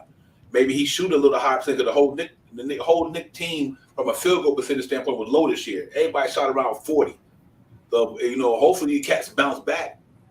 They bounce back, and RJ have to take a leap this year like he always did, 14, 17, 20. He should be, if it went for free throw points, he would have been up at 27 in a field goal because it would have put him at 25 this year. So I think he's going to be all right. I ain't worried about RJ Barrett. So if you're going to go that route, then you might not see the Obi Toppins of the world, and they might be traded. You might have to throw Obi. If you keep Julius Randle, you might have to throw Obi in the package. It depending on how if he's going to want to play a certain amount of minutes or he's going to want to be a less. You move RJ back to the 2 and put Obi at the 3. Julius Randle and Mitchell Robinson. That's nice. I can roll with that. You know what I mean? But so Mitchell Robinson will be the elephant in the room. But we need that defense anchor there because now you're looking at a very short team. Randle's a short forward. Donovan Mitchell don't have a lot of height with him. RJ 6'6", 6'7", he's decent, but other than that, that's a small team. So that's the reason why I'm hoping Knicks bring Mitchell Robinson back. Then you let them guys eat down there and let him clean up everybody mess. I think Knicks will be decent. I think they can get in the second or third maybe with that right. But it remains to be seen though. Yeah, my man Sky 671. I would love to see what he's gonna do in the NBA. He got a good passing game, sort of like a Porzingis type game, but he's very good at his playmaking. For a 7'4" dude, that cat can pass that ball, man. You know what I mean? So, you never know. Knicks grab him in the second round of sleep. I don't have a problem with that. Real talk, man. But Sha, man, Jaden Ivey thing, man. We're gonna see what the Knicks gonna do. We're gonna see how they're gonna go about this thing and see if they're gonna try to move up and get them, or they're just gonna go the route we just was talking about, trying to maintain with Randall, RJ. You can get a Mitchell in here or whoever the case may be, another star, another 1A, 1B, whatever, with Randall and RJ, and see if they can roll. But or they're gonna lean to the right other way and say, listen, let's try to get these young bucks. We got 8 of them already. Let's get a couple more in here. Then put some vets around them. Let this youth movement take place. But with enough youth movement where they see, because that's why I wanted Robinson to come back. He's not a rookie. He's not a youth. He's not really a youth on the court because he done been here. This will be his 5th year, or they going in the 4th year. They ain't like they rookies. You know what I mean? These cats. So that's good. They do, and so that's why I think they can make the playoffs with these young caliber type players because they got guys who've been around for a minute. You add a couple of pieces with them. I still think the Knicks will make the playoff with the team they got. So I think it's a good situation anyway to go. Damn, I just lost it that quick. Man, I just lost the trade I had in my head real quick. So we go if we looking to get Ivey, we trade Obi Toppin. We put Obi Toppin, the 11th pick, plus the 2023 pick of the Mavericks next year to go get Ivey. I could if we're looking to get off of, if we're still going to keep Obi, if we still want to go get Ivey, that could be something to be looked at. I think did I say it right? Obi Toppin. Since we talk about Obi getting traded, we put Obi in a trade, which was number 8th pick. We put our 11th pick this year and maybe the 23 pick from the Mavericks next year to move up to the 4th pick to pick Ivey. That possibly could work if we don't want to, if we stand pat with Randall. right? Does that make sense? Say it again. I'll read it on Keith Turner's chat, so I wasn't even We on that. we if we're looking to keep Randall and we want to trade up for the fourth pick to get Ivy, we could offer Obi Toppin the 11th pick and the 23 pick of the Mavericks, the first round pick from the Mavericks. Do you think that might get that fourth round pick? Man, it's possible. 19 guys said, should I do that next draft? This is not. I'm not right. I hear you, 19 Con. I really want to. I mean, I think the reason why I keep banging the 7th pick and Julius Randle is I'm a Knicks fan, man, and I know how bad we can be, man. I know how bad we can be, man. I've been there sometimes with some of the players we had on the team. Right now, oh man, I just lost the player name that I can't stand for missing them jump shots when we was playing Chicago. Williams. Anyway, to get off that, I know how us Knicks fans can be, man. And if if Randall comes here and if he's not having a all-star year, we're gonna put him through some fire, man. We're gonna put him through some fire. If he comes down here and he starts doing that isolation move and slowing down the pace and stuff like that, even if we move to go get Ivy and trade Obi, that may be a way of not hearing that Obi name in his head. I mean, I think that bothers him. I'm not sure, but if we get Ivy and he comes down here and still plays that isolation game, I think it's gonna be something terrible, man. I think the Knicks fans are gonna. I believe 60% of Knicks fans right now don't really want. And I'm being. I'll say 50%. Let me not say 60. But I don't think a lot of the New York Knicks fans really want Randall to be on this team next year. And if those 50% of the fans get into Randall's head, he is going to have a hard year next year, man. He's really going to have a hard year next year, man. Yeah. We guard heavy. I agree with you, a lot of you guys, man. That's another thing. The McBrides can be traded. The Grimes can be traded. We guard heavy. But that don't mean we can't get them up out of here neither. You know what I mean? So that's that. Or do you think Jaden Ivey is worth? Because here's the thing with the Portland thing. I think people misinterpret it. You moving Julius Randle, but not only you moving him for the 7th pick, you moving to get the contract off the books. It's not about the 7th, because you're going to have to take back Eric Bledsoe, or unless Portland say, listen, we'll do a sign a trade with Anthony Simons in the 7th pick for Julius Randle. I like Simons. I like Simons. I jump all over that. So check it out. Let's say if Portland was willing to do that, so we'd do a sign and trade for Randle in 11th for Simons in the 7th. Now you get to get Jaden Ivey and Simons to go with R.J. Barrett, Obi Toppin, and whoever. So it depends. Like you said, it depends on the direction, because you're not moving Julius Randle for a 7th pick. You're moving him to get rid of the contract. It's not only about the 7th. It's the opportunity to save $100 million. So if you move them, and whoever you bring, obviously Eric Bledsoe got a $19 million aspiring, right? So if you move him for Eric Bledsoe or somebody, and you do that, you're not moving. I think you're getting the benefit of the doubt is beggars can't be choosy and get it while the going is good, because you might not get this opportunity again. You might not. You know what I mean? So if you think that moving him is the best thing to do to get these young players, then the best time to move him is right now. So I think you have to really take that into consideration with Portland. Portland might listen, him and Damian Lillard is not a bad thing. He don't have to be that number one guy now. And Julius Randle can shoot the ball, he can rebound the ball, he can pass the ball. He do a lot of good things. He do more good things than he do bad things, that's for sure. You don't make all NBA, all third NBA team, all-star, most improved player by not being able to play. The cat got skills. He got skills. So him going into Portland might be like, you know what? He's that dude we've been looking for up front to help us up front while I got Damian Lillard in the back. Then they go get another piece to go with him and Damian Lillard. Portland right back there. They're right back there. So yeah, it definitely be interesting to see how that thing work out. But he's gonna be the elephant in the room until we really get it. We really find out 100% where he's standing and going. We always gonna have this conversation. The conversation gonna be a part of the Knicks, no matter what stream you're on. Julius Randle name gonna be a part of the conversation to the Knicks till the season starts, or he traded. Period. Right.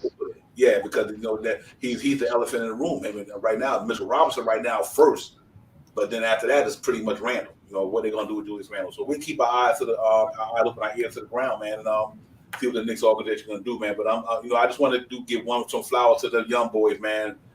My man Obi Toppin, Deuce McBride, Yes, sir. and Emmanuel quickly out there at the Garden, checking out the range. They represent the city. They represent the Knicks. Salute to Obi Toppin, salute to Mal McBride, and quickly, man, at the Rangers game, showing love for the New York City. Yeah. Represent MSG, represent the fan base, and represent New York City, man. Represent the Knicks, and they support all their teams. I think that's we see quickly at the Met game, the Yankee game. They out there, man. That's why you love these young guys. Their character is real. One thing I can say about them, you might disagree with some of them talent, but their character is there. You know what I mean? New Yorkers. They New Yorkers, man. And no cats represent New York City, man. So salute to them guys, man. I just want to make sure we give them young men their flower because they working hard in the gym, getting better. You know what I mean? They up in Terrytown, like McBride. Oh, they're there. Yeah. McBride said they in there putting their work in. So putting it in, and that's what you see. That's the fun part with those young guys. We don't know what they are yet. So we talk about the guys and for years. Our biggest pet peeve has been point guard. Even though we guard heavy, but is it the right point guard right now? We've been talking about this for years. Guard.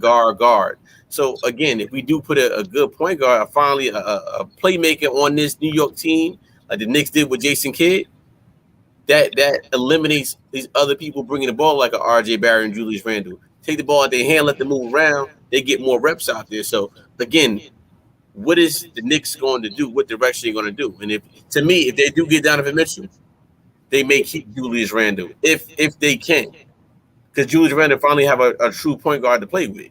If we can, I don't think it happen, but if they can, my thing is, guys, with those young guys up there putting that work in, Divine and Shop, that's exciting to us because we haven't seen this from young teams. So again, it's like, yeah, I know we want to go ahead and trade these guys for the shiny toy, but we don't know what these kids are going to become. Us as Knicks fans, are we saying, do we really want to stick around another 3-4 years and say, man, let's build these guys up until they come?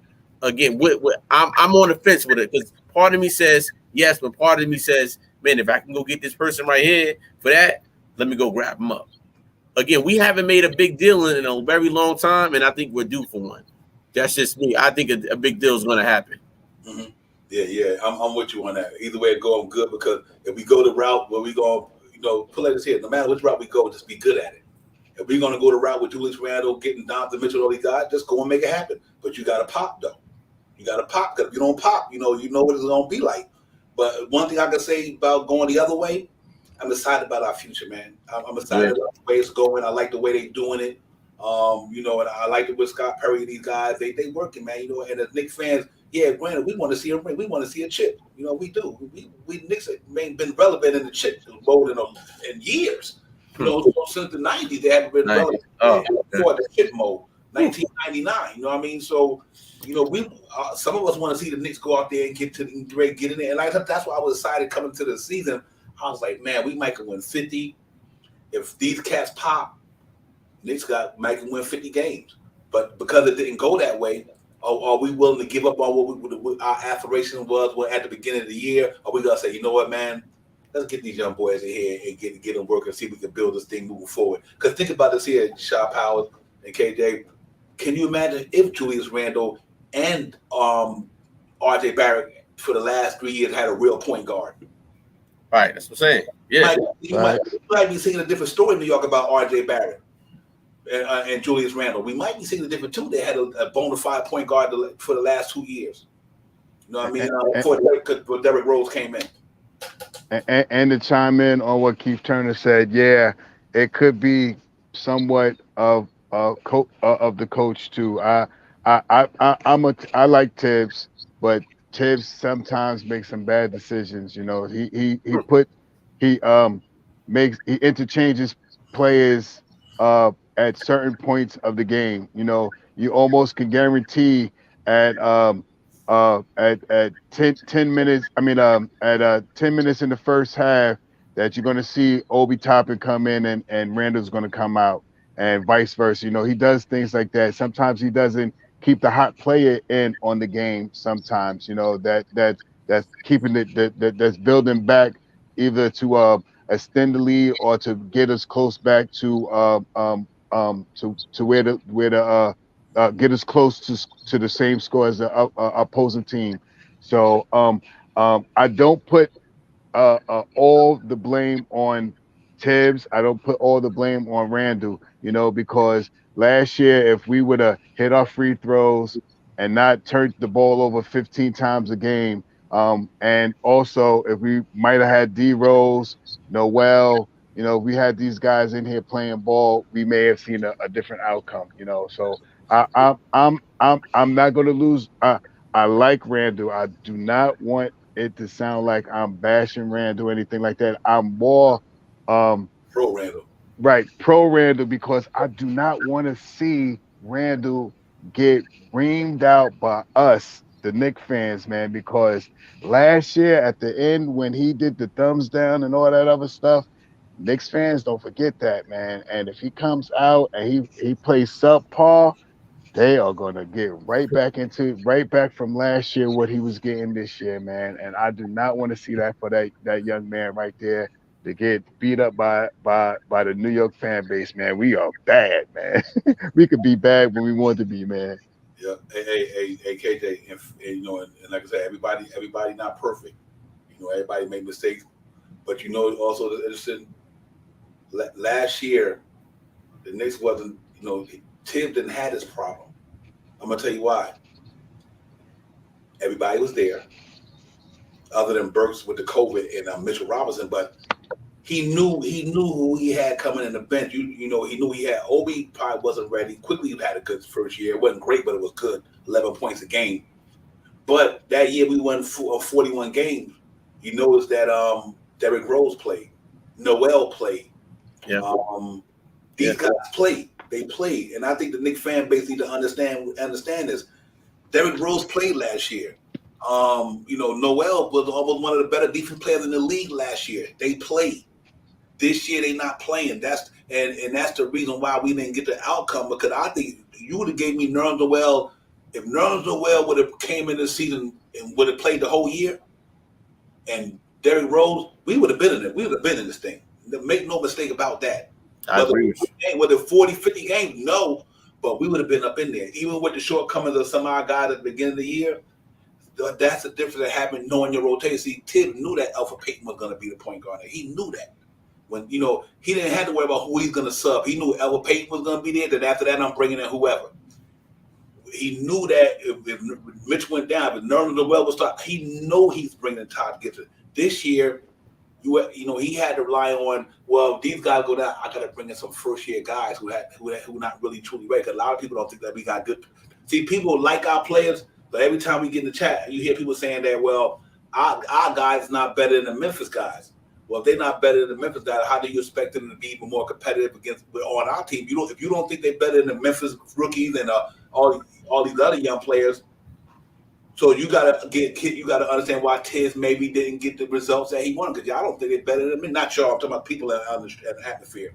If you don't think that RJ Barrett and Manuel Quickly and Obi Toppin them gonna be them type of players, then you can understand maybe why Tibbs didn't put them in there like that. Because y'all asked them to go from Nerlens Noel, Derrick Rose, Alex Burks to McBride, Grimes, Sims. That's a big jump off, fall off when it comes to talent. You know, I don't care what you say about Jericho Sims. He ain't Mitchell Robinson. I don't care what you say about Deuce McBride. Grimes is not Derrick Rose. Period. They ain't Derrick Rose. So you asking Tibbs to say, okay, I know we might not like the way he did it, but also understand why he did it. The jump off is phenomenally night and day. Put it like this here. Right. Night and day. Derrick Rose ain't nobody on that Knicks team better than Derrick Rose at the point guard. So when he went down, you lost a lot, bro. You lost a lot. You know what I mean? And I think we got to understand when Nerlens Noel we lost a lot for them to do because Nerlens Noel was the one got help get the Knicks to the playoffs last year. His anchoring up at that front when Mitchell Robinson went down there, you can't underestimate that. You know what I mean? You know, so in fairness to him, his rotations might be whack, but think about what he had to work with, though. Facts. We got to throw all that in there. Think about what Tibbs had to work with this year. Nobody other than Julius Randle on that team was an all-star. They're all medium. They like Evan Fournier and them not all-stars. RJ Barrett the closest one. Everybody else is just average. They're average ball players. Tibbs was working with average people this year. So you got to give him. You got to like Alex Burks. We had to roll with a 10-year journeyman who's a shooting guard, small forward, played 40 games for the Knicks at point guard this year. You know, and he's not a good point guard. He's not a point guard. You know, he's a scorer. So I think a lot of that stuff is got to be taken into perspective because we got to. That's why I said I'm giving Tibbs this year. Now, if Tibbs stink up the joint this year to me, not stink up the joint, but we don't get shot out. We don't go to where we wanted to go. It's a different story now. You know, but you think about it, we've been recycling coaches for 2 years for the last 10, 15 years, every 20 years. We get a coach, stay here for 2 years, you fire him. You get another coach, stay here for 2 years, you fire him. You keep firing coaches. You just keep firing and keep firing. That's not constructive. Let Tibbs come in there and learn off his mistakes. Hopefully he be better this year. See what they do. And if you know what, if it don't work out, then you say, "Cause you know what? At least you kept the man 3 years because you know you got to give him credit for getting us what he got us last year." Facts. Got to give Tibbs credit for that. Knicks were 21-win team 2 years ago. That man came in the first year and turned that around. Literally, he doubled up in wins, got us to the playoffs. We've been to the playoffs since 2013. You know, so that accounts for something. You know what I mean? So let's roll with him this year, see what he got. Hopefully he can learn off his mistakes. He can fix his rotations because you can't demand. It ain't like he ain't never won coach of the year before. He ain't no fluke, dude. He might be a little old school, but the man can coach though. Because in order for you to win anything, you got to have talent, I guess. You know what I mean? And talent. I don't care how good of a coach you are. Phil Jackson only good as Michael Jordan was, and Kobe Bryant and Shaquille O'Neal. Greg Popovich was only good as, and you know what I mean, and Ginobili and all these guys, and same with Eric Spoelstra. Look what Eric Spoelstra now. Miami might get bounced, and he's a great coach, but you know what? The only really talented player he truly got is Jimmy Butler.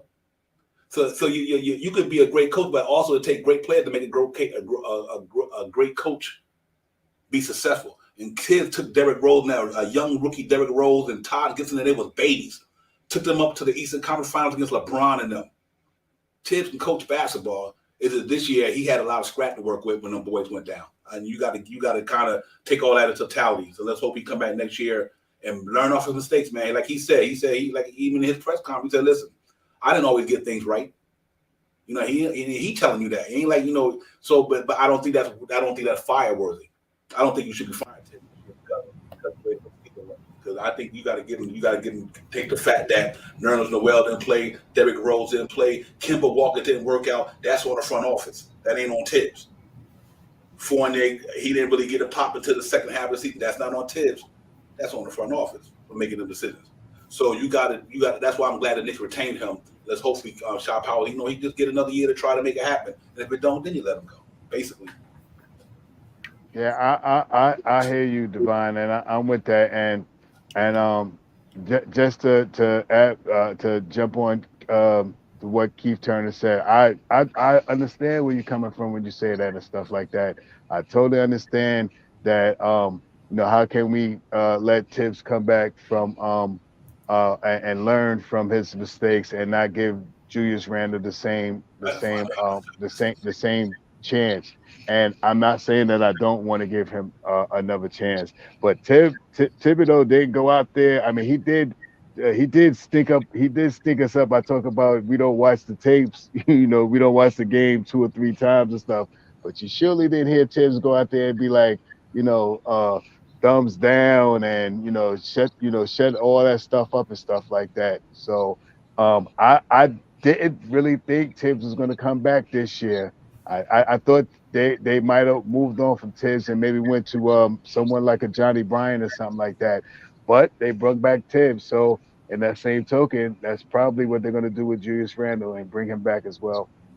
Yeah. Hey, you know what? Hey, real quick, Tibbs is the coach. I think keep trying to misinterpret what we're saying about Julius Randle.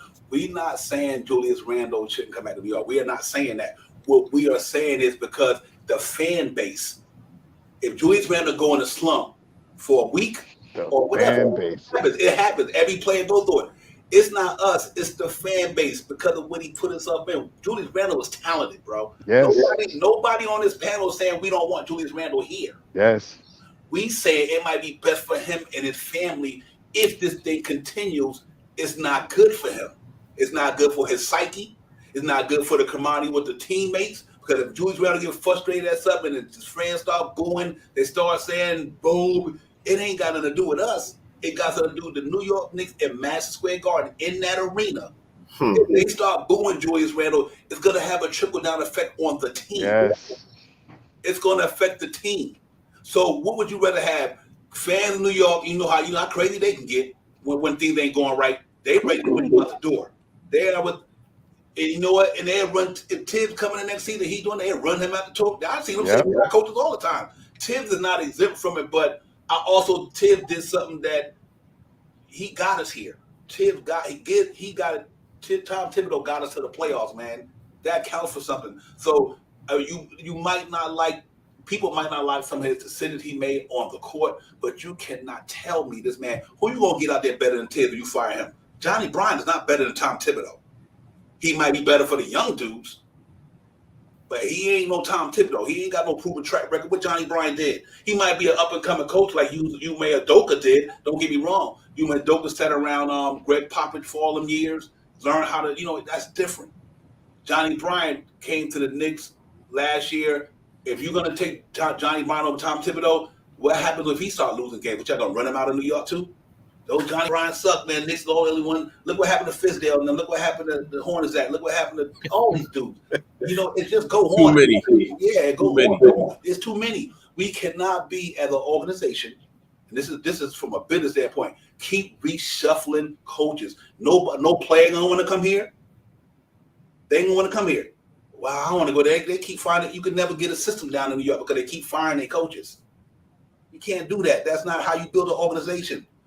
We've seen a lot of coaches have bad years. Don't mean you fire them. Now you might not like some of the stuff they do. Don't mean it goes to the level you need to fire him. I don't think we're on that level with Tom Thibodeau. Tom Thibodeau didn't do anything in New York that did deserve to be fired. So to combat that, Devon and Shy, and to keep turning and everybody outside in the chat, listen, so my thing is just assessing us as Knicks fans since Tibbs has been here, right? We know what type of coach he is. We know he's a short leash coach. He has a short rotation, right? And this is why, to me, a trade will happen. Maybe we might get one or two young guys. Maybe we might get a young guy. But whoever comes in, Tibbs is only going to play between 8 to 10 people, tops, right? So my thing is, if we know we have a coach like that already, why not go ahead and get someone in here that can help right now with this team? If we know Tibbs is going to keep a short leash, because then, again, we don't got to have the things we'll say, oh, you know what, this guy might not play tonight, boom, boom, boom. And we want to see these young guys. I want to see a young guys like a McBride and them play. But if it's going to sacrifice one of them young guys or two of them young guys to bring in someone, a veteran like a Donovan Mitchell right now, let's go forward, because we don't know how much longer we're going to have with this team. And then if that doesn't work, hey, we got to get rid of the coach. We got to get rid of the coach. But I do agree with you, Devon. Tibbs did bring us back to the playoff level team. So we got to keep him again. And I said this before in the season. You guys name me some coach out there that you guys want to see right now in New York Knicks. Right now, as a we say Mark Jackson. We understand that. We've been there before. I wanted Mark Jackson before too. But who else? Who else other than Tibbs right now on that out there in the coaches world could you think can help the New York Knicks right now? We can see a Johnny Davis on the bench, but we don't know what Johnny Davis is on his own. We see other players. We can't go on what other teams have done. You see what the Boston Celtics coach did. We can't go on that. We don't know how. But if we got someone that's been through the fire now and we know what he likes doing, we got to let him go ahead and coach the team the best way he can and deal with it. And just to piggyback off of you, KJ, I say this: you let Tibbs come out here this year and run. If we stay packed and we don't make no major moves and stuff like that, and we run the veterans out there before we run the young guys out there and stuff like that, and we lose, or we start off losing. I don't know if we see Tibbs at the trade deadline. You know what I mean? He may be his this is one of his last this is his last year. If he comes out here and runs the same nine-man rotation that he did last year, but out of the 9-man rotation, we're seeing Noel, we're seeing Burks, we're seeing Fournier, we're seeing guys like this, and we're losing, and he's not playing the youth right now that we scream about right now. If he come out and play those guys that I mentioned, and Taj Gibson, Taj Gibson getting 28 minutes, Burks getting 32 minutes, Noel getting 24, 28 minutes.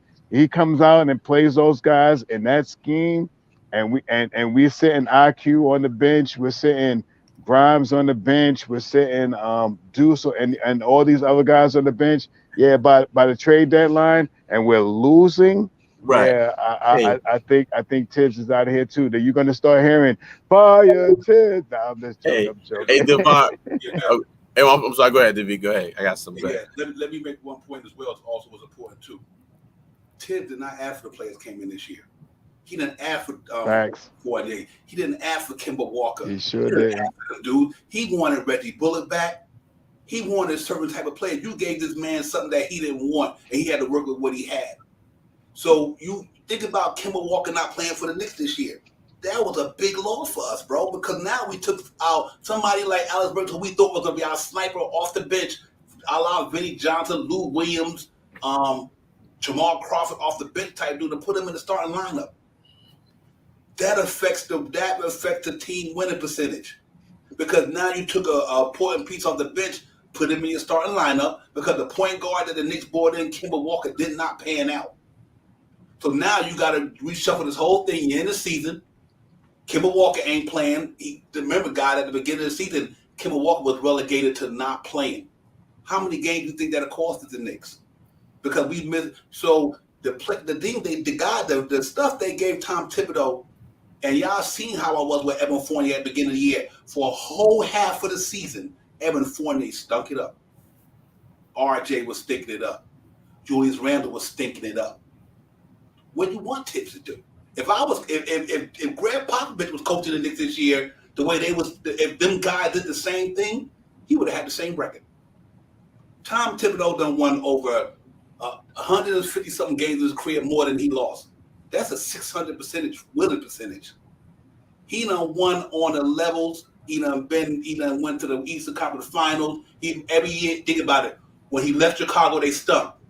When he left Minnesota, they stunk. When he got to New York, they got better. Think about this here. When Tom Thibodeau left the Chicago Bulls, where they franchise been since he left? When Tom Thibodeau went to Minnesota, he had a rookie in Andrew Wiggins. He had a rookie in Karl Anthony Towns and all them guys. You know what? He became the president. That might have been a default with being a president, but he also took them cats to the playoffs when they'd been there since Kevin Durant left. He took them there, bro. Come on, y'all. This is real talk right here. He took them to the playoffs when they haven't been there since Kevin Garnett, since Kevin Garnett was there. Tom Thibodeau took them there. He came to the Knicks. We ain't been to the Knicks since Carmelo Anthony left, and Tom Thibodeau took us to the playoffs. Let that marinate. Let that marinate. The man is a winner. Everywhere he go, he might then get the chip, because look who he had to face. He had to face the LeBron James of the world, the Dwayne Wades of the world. Yeah, when he got to eat the Western Conference, he had to face all the other creme de la creme players. So it happens, But at the same time, you can't knock that man's record. Tom Thibodeau can coach basketball. Did it work for the Knicks this year? No, but it ain't all his fault neither. Look at the players we lost. Look at the roster that we had. And you know what? So here's another thing. Tom Thibodeau don't play 8 players like that, guys. Only time he do that is either when we got a lot of injuries. Think about it here. His point guard get backed up by his point guard. It happens every year. His shooting guard get backed up by his shooting guard. They all get it. He played 10 guys. He played 10 guys all the time. The only reason he might get down to 8 if it's an injury, foul trouble. Tom Thibodeau don't do that. So we got to watch 82 games, and the Knicks will watch the rest of the game with the Chicago Bulls. Look at the man's career. You can't judge him about last year. Look at the game. Go back to study Tom Thibodeau film and the way he coached basketball. Tom Thibodeau was a winner. We ain't had a coach in New York like Tom Thibodeau since Jeff Van Gundy and Mike Woodson. Right. That's what I'm saying. Them coaches. That's again, right there. Are we going back to them years of a Fizdale or Hornacek? Who else? I mean, Woodson with all the we had the Woodson, but if you and it's all about the time. It's like every year we firing the coach, getting the coach 2 years. So again, we were trying to bring stability here. This is only year 3 with him, right? We get him shit. Yes, of course. Some of the rotations this year they were questionable. We all gonna have that, right? They were questionable. But let me tell you something. I want anybody in the chat try to coach youth basketball. I've been coaching for quite a while with youth basketball. It ain't easy. So imagine grown men trying to come together, making all this money. It's not a hard job. So salute to all the coaches out there. It's a rough job to have. And let me tell you something. Again, I don't want to go back to those years. I think Tom Thibodeau is on the fence. You know, he knows what he got to do. At the end of the day, I think this is the year that everybody's on the fence. RJ Barrett's trying to get the money. Julius Randle, if he stays here. Tom Thibodeau, Worldwide West, Leon Rose, they all, because guess what? Dolan just sitting back and saying, "Look, I got my Rangers. I see what they're doing over here. What's up, New York? We here. Are we here? But my thing is, where are we going? What is the direction of this franchise? Are we going young or are we striking big?" And I'm pretty sure if I'm Dolan right now, I'm hearing the talk. I'm hearing Knicks Real Talk family talk about this right now. We need to get going, and I think Tom Thibodeau will bring us there. Will bring us there with what he wants to do. To Devon's point, guys and ladies in the chat, some of these players was not his picks. Yeah, they were. Get the man one more chance. I mean, he was a 5-year contract, right? He's year 3 of that 5-year contract. Let's see what happens this year with him. Yep. You know, like I said, I got a good analogy right here. And think about this. Let this sink for a minute. Is Frank Vogel a good coach? Frank Vogel, I like him. You know why he got fired? The same reason we want to fire Tom Thibodeau. LeBron James didn't play. Anthony Davis didn't play. Russell Westbrook wasn't doing good. And sometimes it ain't the coach; it's the talent around you. Just not. Listen, Knicks shot 40%, all of them. That ain't Thibodeau. Listen, it's not Tom Thibodeau's fault when you go through the charity strike in a game and miss 10 free throws. Oh my God. That ain't Tom Thibodeau's fault when you go in there and game and you miss 10 free throws. It's not Tom Thibodeau's fault. Julius Randle shot 40%. RJ shot 40%. This guy shot 40%. The other guy shot 40%. That ain't got time. Tom Thibodeau don't put the ball in the basket. Tom Thibodeau don't rebound.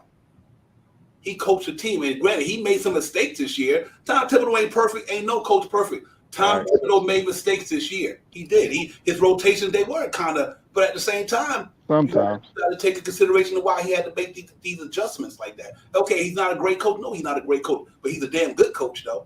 That's all I'm trying to say. I don't think what he did this year is worthy of being fired. I think he's worthy of being put on a hot seat this year if it don't go according with everybody back. Now, if Tom Thibodeau got all his players back and it don't go the right way, then you fire him. But this year, nah. I just think the Knicks didn't get to where they got to go is because we had injuries, just like the LA Lakers. The reason why LA Lakers did not go nowhere because of injuries. It's a lot of teams that didn't get there. The reason why I think Giannis Antetokounmpo didn't win a championship this year, Chris Middleton injury. The reason why the Knicks didn't get to the playoffs, Derrick Rose and Nerlens Noel, to me, was the reason why we didn't get to where we had to go. You know, and so you didn't make it. What you do, you learn off that. Come back the next year. Let's see if Tibbs and Knicks can get a pop. Let's see if Julius Randle going to be here. Can he get a pop? And we all want the same thing. We all want our Knicks to be good, but we cannot be that same old recycling coaches that be here because if you can't do that, man, it's just not going to bring in the stuff we need. It ain't gonna bring it. We always say, why players don't ever want to come to New York? Why none of the superstars never want to come to New York? Too inconsistent. Too inconsistent with everybody because we not happy with what somebody did one year. We ready to throw them out the door. You know, and that's not the way it work out there, man. Like I said, so let's see if this might be Tom Thibodeau. This is gonna be a big year for him. If he don't show improve, if you don't show improve, hopefully he got. First of all, let's hope that he got a solid staff. Not staff. I mean, all his players is back. Let's hope that Tom Thibodeau got all his players back. Then judge them from there. I mean, if he don't get a department, shop out to KJ, then you know what? He can get it too. I mean, anybody can get it. Anybody can get it. You know what I mean? But I do think you got to be fair. He had one good year, and he had a year with subpar because of the stuff that was around him. And listen, he took Julius Randle and a bunch of average players last year. God, let's think about this here. Nobody on the Knicks team other than Julius Randle, R.J. Barrett, everybody else other than Derrick Rose when he got here. We had $5 million contract on everybody in that team. Nobody was making the double digits money in the Knicks last year. Only Julius Randle. Only Julius Randle, the only Knick last year that made double digits in dollars. In other words, made over $10 million. Everybody with $5 million. A bunch of average ball. And these same guys we talk about on any other team would be bench players. They were Elfrid Payton. Why do you think Elfrid Payton ain't starting for Phoenix? But he was starting for the Knicks. Those bench players. But Tom Thibodeau took a bunch of bench players. Alex Burks, Evan Fournier, Reggie Bullock, all these cats, Nerlens Noel, all these cats is bench players. Think about that. They ain't starting for no franchise in the league. They started for the Knicks, and look what he did with them. That got to count for something. Because like I said, you look at the guys playing in the playoffs now. Elfrid Payton didn't even sniff the playoffs. Didn't even sniff a couple of games. And he started for the Knicks last year. He started for the New York Knicks last year. And this year on Phoenix, he riding the pine. That tells you how good our team was and the talent. We didn't have a lot of talent. He still took what he had and he took some crumbs and made it into a good bowl of soup or whatever. And he got us to the playoffs. So I think that's why you got to give him a chance to come back this year and do his thing just for that reason alone. KJ, because he didn't have nothing last year. You know what I mean? He didn't have nothing to work with. A bunch of B players, B and C players. It's two things, man. I still think we forget some of the coaches. A Kurt Rambis, a Derek Fisher. I mean, do we got to keep going down this road? Like, I mean, like I get it as Knicks fans. We need someone to blame. We understand that, but again, let's give Tibbs some credit here. Tibbs was part of that '90s Knicks, man. Like, we got to get the man was here with us. He's been here with us in this organization. So my thing is, let's not give up on Tibbs right away. Of course, there was some questionable things with him, but do I want to get rid of a coach that's possibly going to be in the Hall of Fame? No. I think he could be a Hall of Fame coach someday because I like his work ethic. They say he spends so much time in the room in the film room with his. So to me, you got a basketball savant in New York. Give the man a chance, right? Give the man a chance, and I believe he'll get it right. Again, do we want to keep going down these routes? Because what are you saying to the team if we fired Tibbs, right? And now it's a whole new system, and I get it, but you got a new system, you got your vets, and you got your players. Like, you're confusing players. So again, a guy like a Porzingis, a Melo, they don't want to be here, and I get it. Nobody wants to be in a situation where every year you got turnover. Just imagine your job. Every year you get a new boss, like every 2-3 years, right? Guess what? You may be out of position soon because guess what's going to happen? They're going to bring in people that they want to bring in. They might not like the way your system is. So you know what? You got to go find something. But you might have been at your job for 10, 15 years, and then you losing your job because someone has different ideas. So what I'm saying is, if we got a guy like Tibbs, you know what he wants his players to get in mind, get in shape, and get his 10-man rotation. Keep the man here, let the players play, and let the players compete. And that's Tom Thibodeau. Give him the players he want. Maybe it might show a different outlook on the game as well. Because I'm pretty sure Tibbs did not want Evan Fournier and Kemba Walker last year. That was that too. Defense, y'all called that one.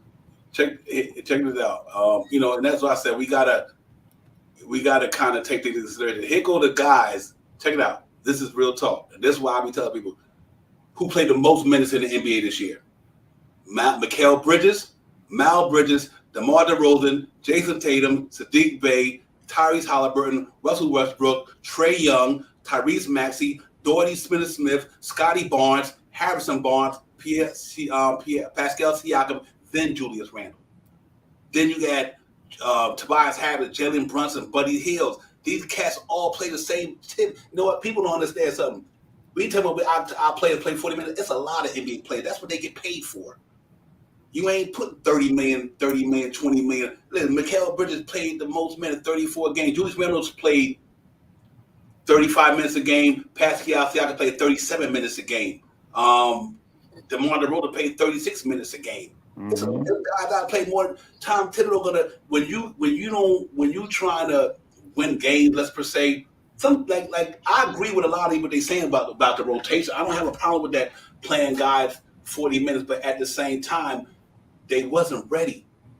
Some nights Obi Toppin went 0 for something. Or some nights Manuel quickly just didn't have it. We right now, some of them be saying that they not good enough. They saying they're not good enough, but you want Tim to play on 40 minutes. If y'all don't think the kid is good enough, why you gonna play somebody who's not good 40 minutes or play on 35 minutes if they not good? So it's Malcolm Brogdon. You know what we want to see? We want to see him play, right? But was he ready? That's why he was in Westchester. That's why Jericho Sims was in a 2-way contract. You know what I mean? Yeah, you just can't throw the keys to them kids, man, and they not ready. Emmanuel quickly last year, you know why they gave him the keys? Because he was kind of ready. They played Obi Toppin behind you, but Obi Toppin stuck up the joint last year. Not by no fault of his own with COVID and all that and no spring and so they wasn't totally ready to get 25 minutes. There's no way he was giving Obi Toppin the amount of minutes when he was inconsistent with the Knicks last year. But I think we're gonna go back with Tibbs and get a popper, man, and we'll see how it go. But we know we're gonna get out of here, man. And great show though, fellas. Real talk, man. That was some good energy right there. We'll see, but I'm looking forward to it. The Ivey thing pop off. We'll see how that go. I'm kind of leaning with Shop Howard now with Ben Maturin. I think Ben is good. You know, what I mean, I like him. I was watching his workouts today. I was watching some of his workouts, man. That kid got some springs. He can shoot it, man. He got springs. He can shoot. He can drive. He's exciting. He's electric. He's athletic.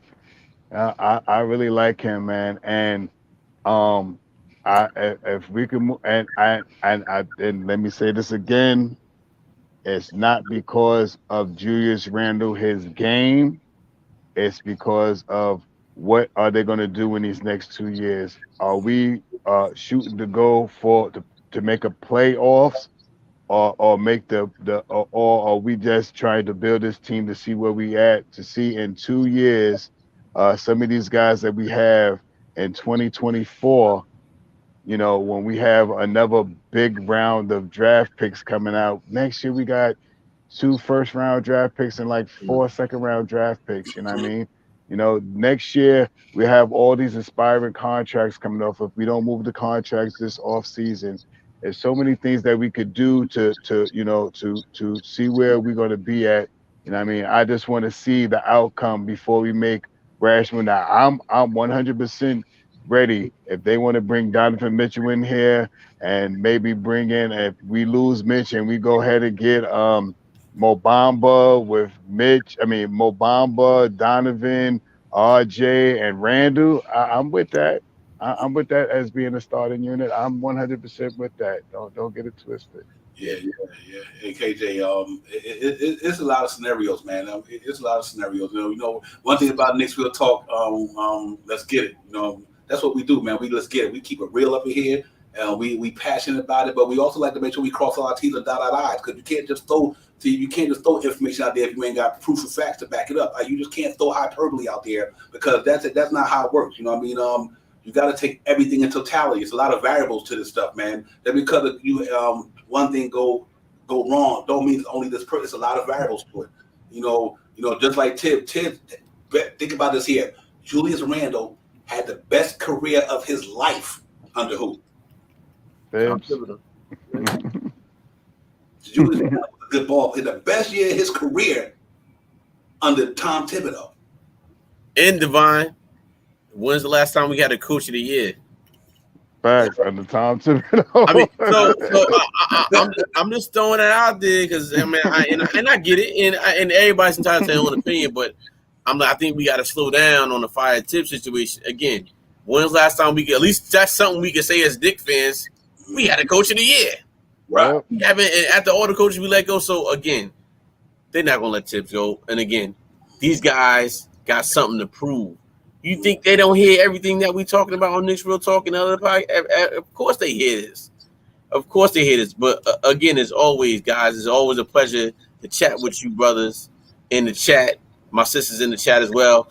I do believe that if the Knicks do draft someone, it's going to be Johnny Davis with the 11th pick, because I believe everybody else is going to be going that we want. Wow. I can see that. I can see that too. I got at if we stay straight to 11, I see Daniels. Hold on, wait a minute. Who else? The John Daniels, Davis, and maybe Mathurin, man. Maybe Mathurin. You know what I mean?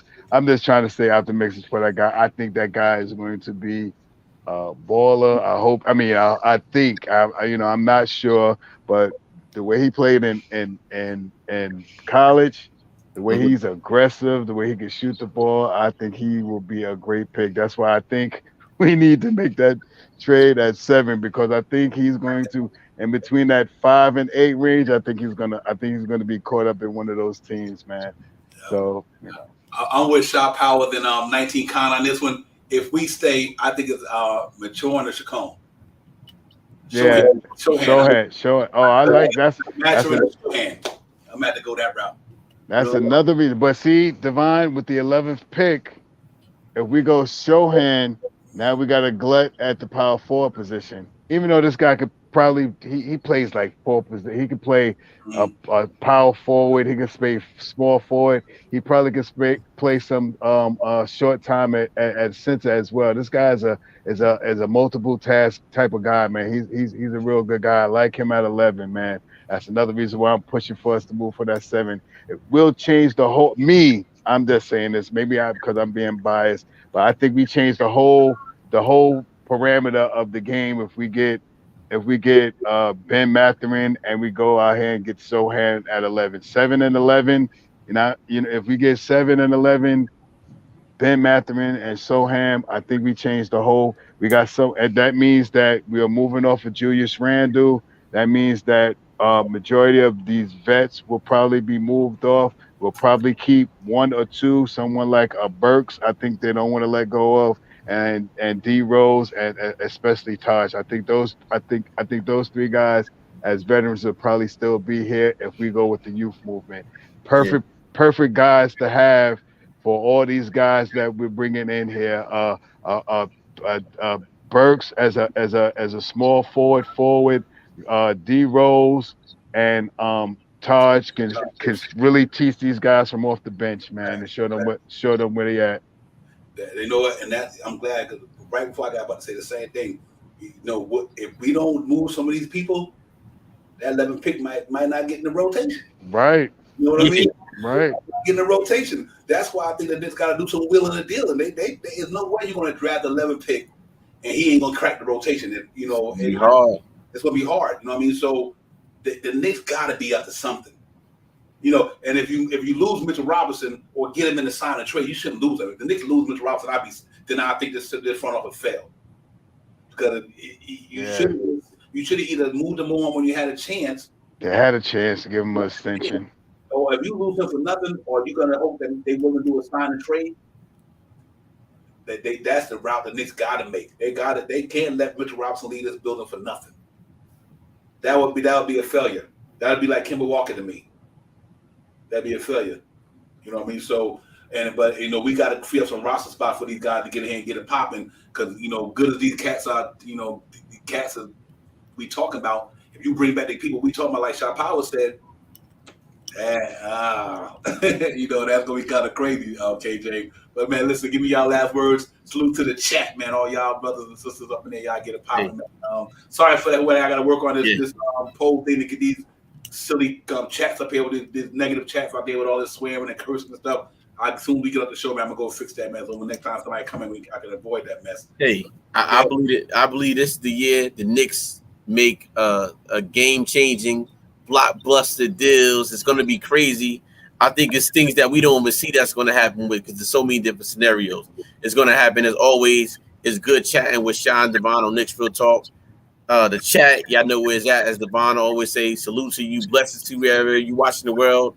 Good morning, good evening, good night, good afternoon, where you at. Thank you for tuning in to Knicks Real Talk. Like, share, subscribe. Yeah, real talk. Shout Powers. Salute KJ as always. Devon, you already know. Salute to the chat. That's where it's at. Yes, 7 and 11. 7-11, Like that. 7-11, 7-11. Roll the shot. Oh, let's roll it. I'm gonna keep that. I'm gonna have to bring that into the universe. Get this thing out there. Yeah. Yo, salute to the chat first and foremost. Y'all cats know how y'all get down. Keith, Be Civilized, Parrish, 19, Khan, Jarvis, everybody, man. All you brothers and sisters up in there, man. Thank y'all for supporting the show. Prayers out to you, Val D, man. Like I said, man. Turner.